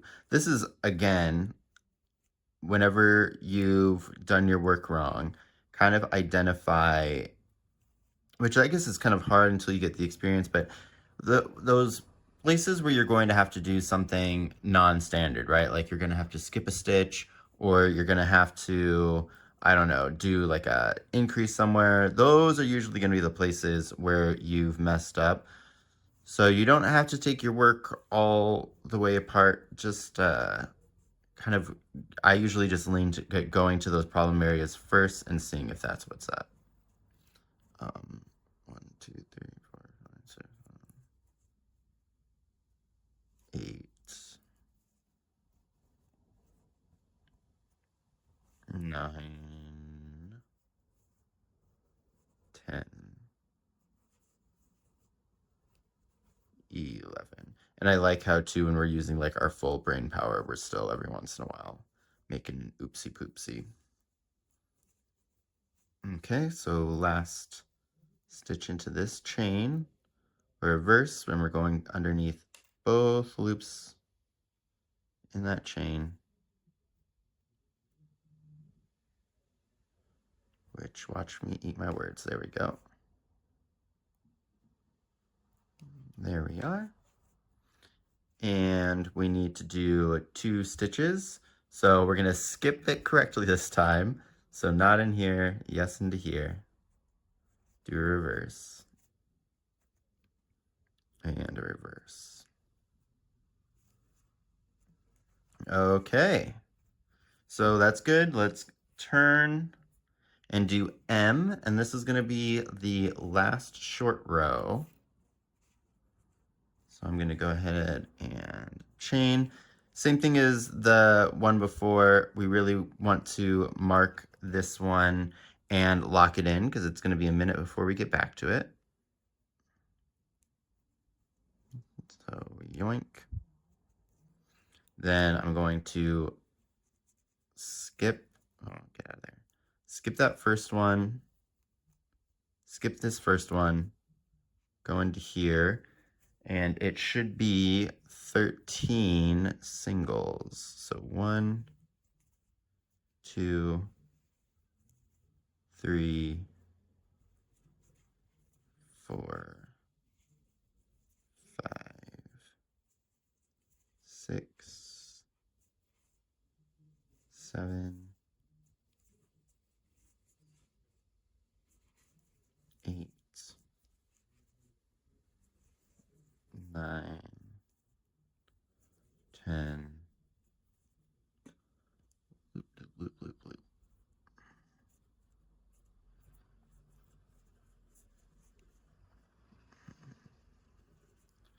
11,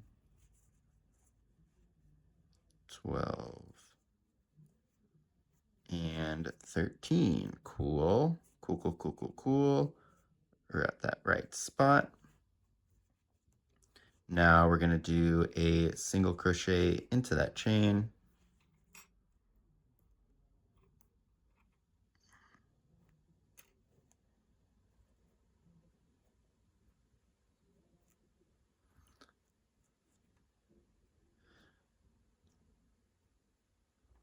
Okay, there we go.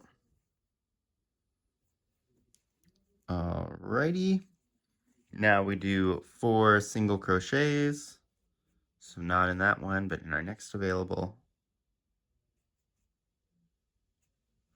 This one is a little smaller too, so I might, yeah, because I'm getting through all of it. So we're gonna hook it up. Excuse me, sir, but I'm going to need you. Thank you.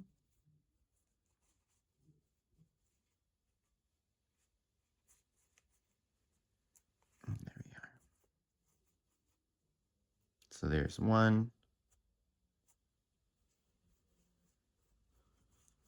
2, 3, and 4. And we did everything right. We should have 3 slip stitches left. And again, these are shaping, not necessarily to tighten stuff up. So make them same size, not tight. 1, 2, and 3.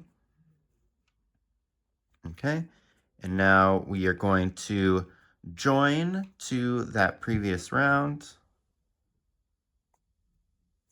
with a slip stitch. Okay, so I'll pull that a little bit.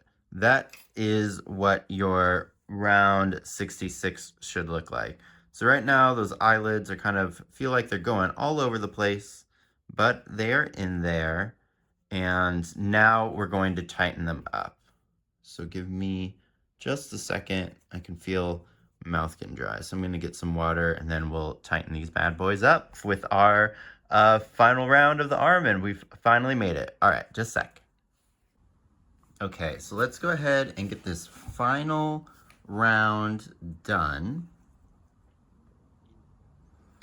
And what we're gonna do here is just shore up these little eyelids to make sure that they hug our body correctly. First things first is I'm gonna take that tail and I'm gonna really just kind of like tuck it underneath there just to make sure that it stays out of our way. Okay. So in round 67, we're going to chain,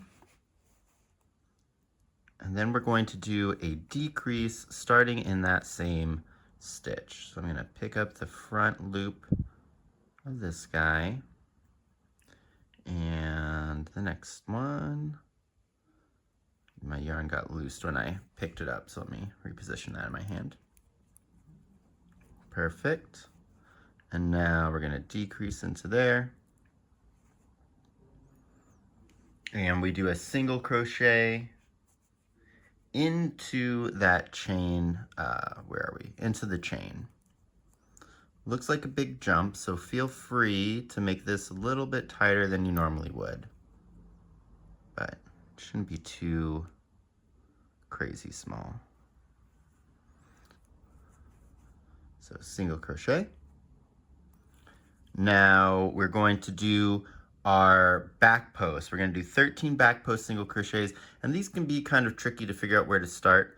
So the post of the single crochet is at the front of it. So if I look at the top, I got those 2 V's. That's going to be the post for this stitch. So I'm going to just go in to the next stitch and around, and now I know that I've got where my first position is supposed to be. So let's go ahead and do 13 of these back posts. So there's 1, 2, 3, 4,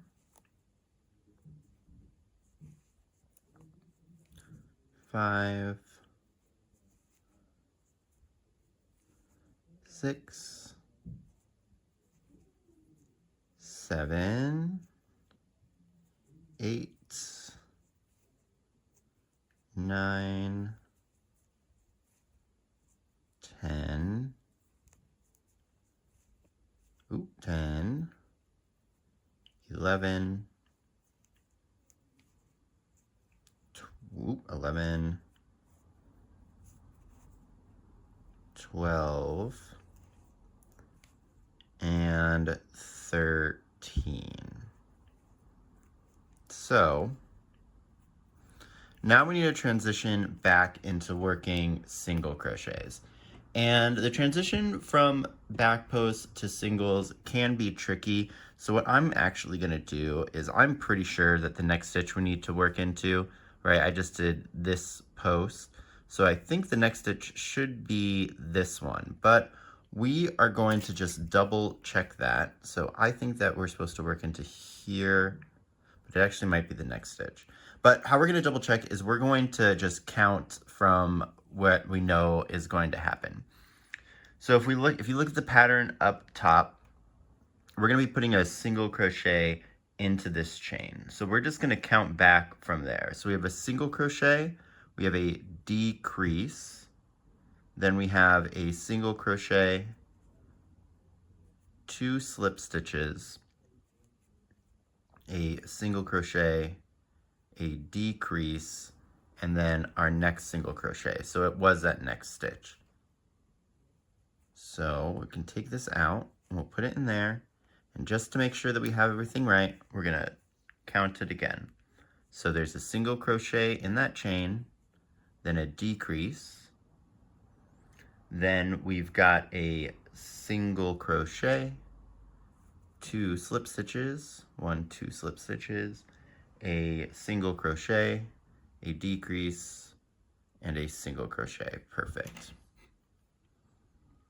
I always just find that that transition is kind of tricky, so it's good to count. Whenever you're doing kind of like a stitch that is working in a different section of a stitch than you normally would, I think it's always good to kind of see if you can backtrack, count yourself, or just kind of be aware of where we're going. So we did our single crochet. Now we're going to do our decrease.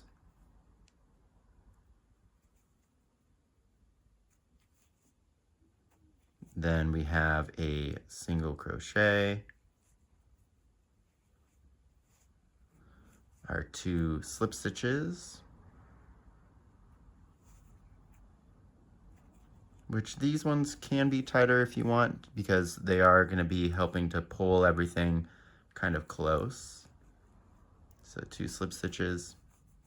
Now I have a single crochet, maybe if I can get in there. Yep, single crochet. And a decrease.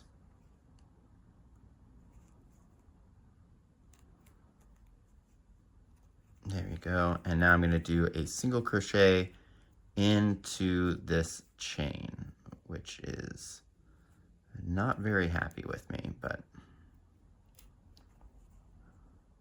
it's going to have to be. And there's both loops of that. Nice. Okay, so now we need to do 13 back post single crochets. So we just went into the chain. That's going to be the first stitch. Kind of hard to see because of the skip, but that's the one that looks fully like a first stitch. So we're going to go in there and then around that post with our yarn in the right position, though. There we go. And there's 1,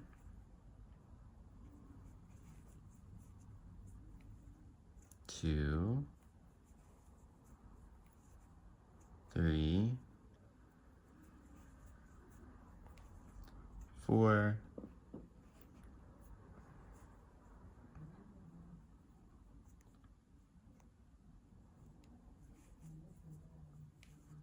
5,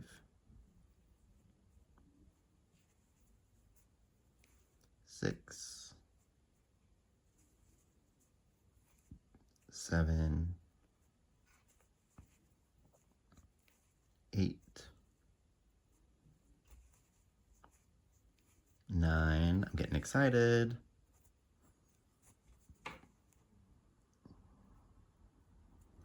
10,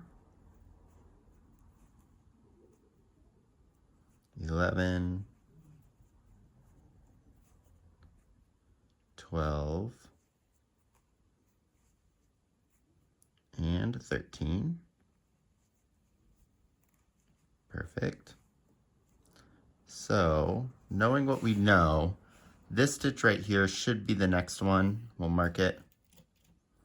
But let's just count backwards again, just to make sure that we've got everything right. So this time, from our count backwards, we know that we've got our, so there's our, that's where we pulled up. So that's our chain. So join, chain, first stitch. So we're gonna slip stitch into there to join this one right here. And working backwards, so we're gonna join, we're gonna skip that one. We have a single crochet, then 2 slip stitches, 1, 2, a single crochet, a decrease, and a single crochet. So we marked it correctly this time.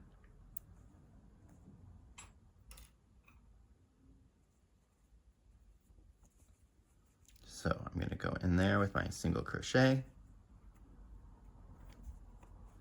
Then I'm going to do my decrease.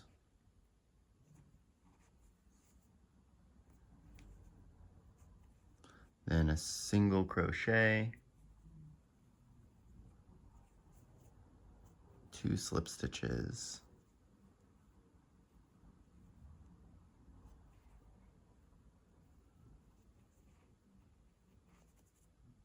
final single crochet, and now we need to close it off. So we're not going to close this one off with our traditional kind of join style. Instead, I'm going to pull this a little bit long just so that we have some wiggle room.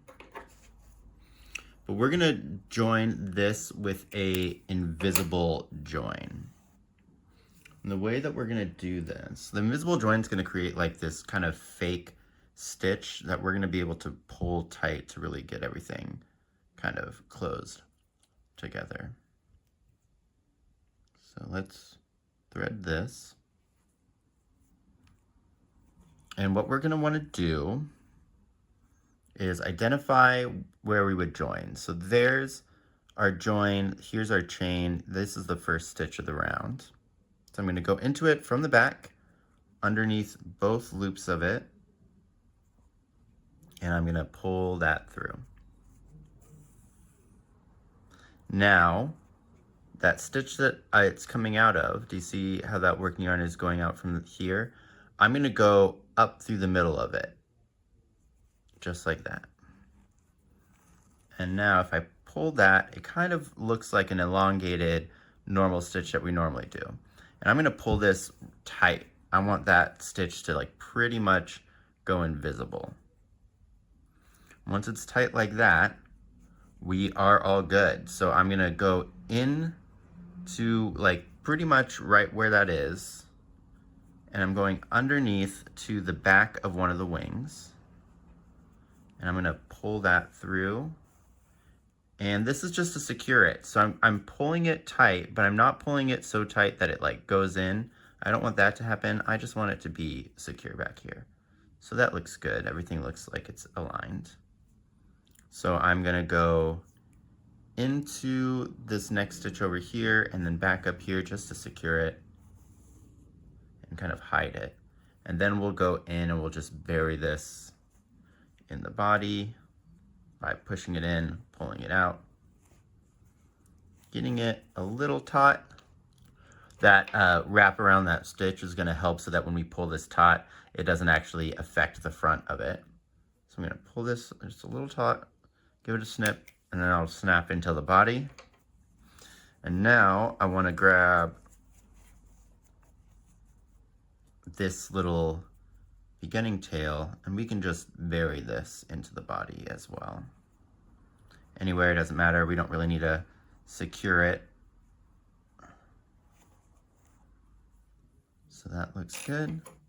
Gonna give that a little snip, and that is done. So let's kind of zhuzh them all up again.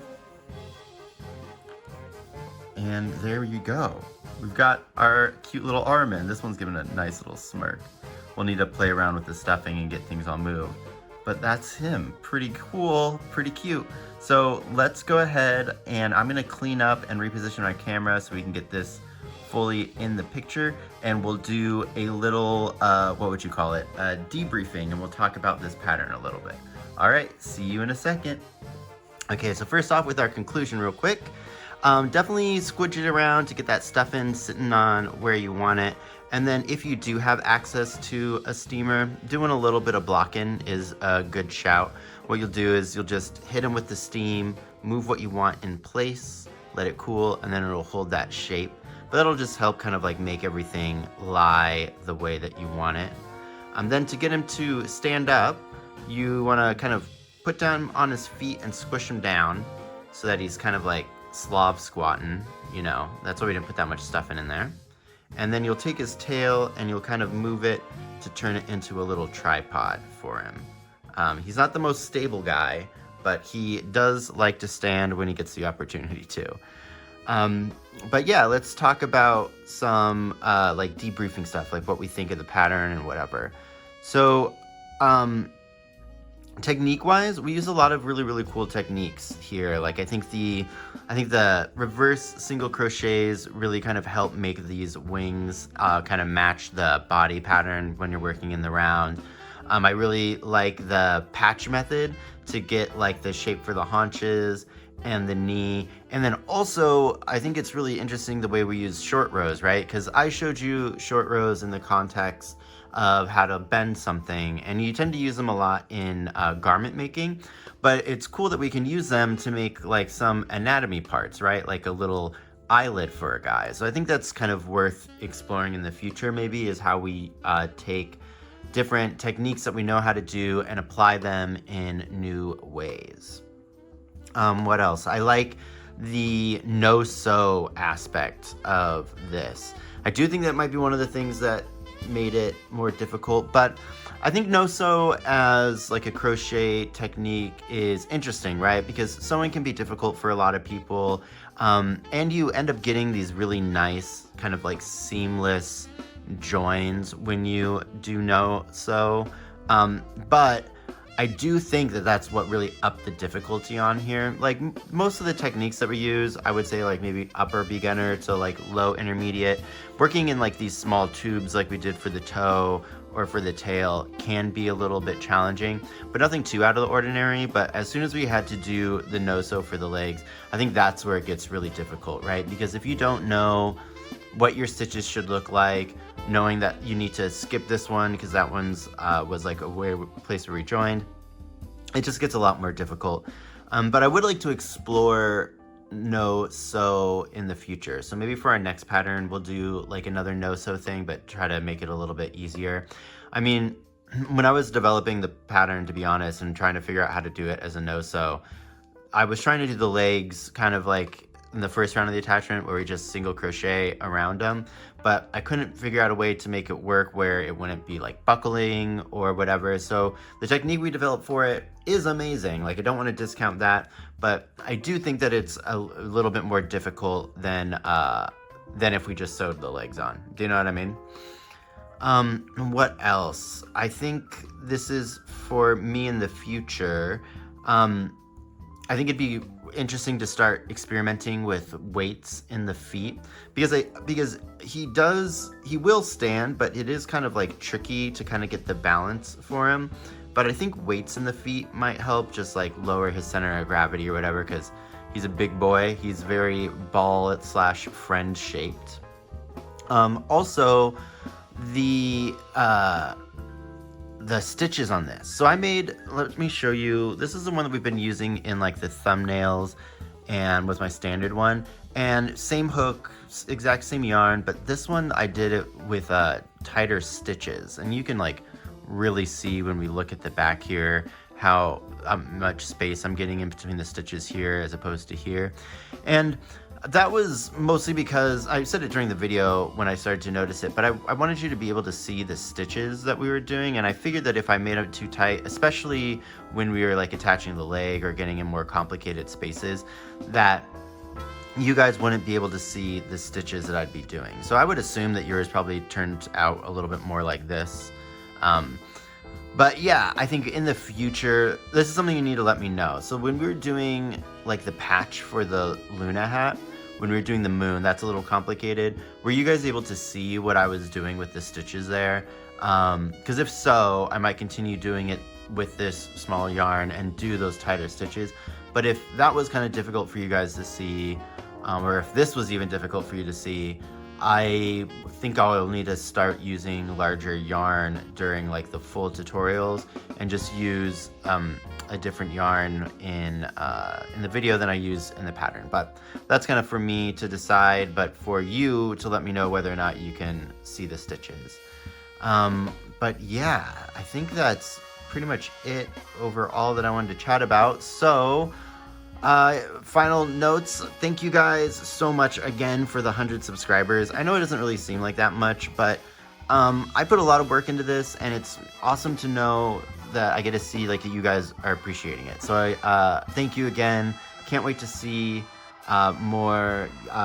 reach more people, and I'm reaching those people all thanks to you guys. So continue commenting, liking, and describing. Did I say commenting? Continue falling through the atmosphere and shining bright, not unlike a diamond.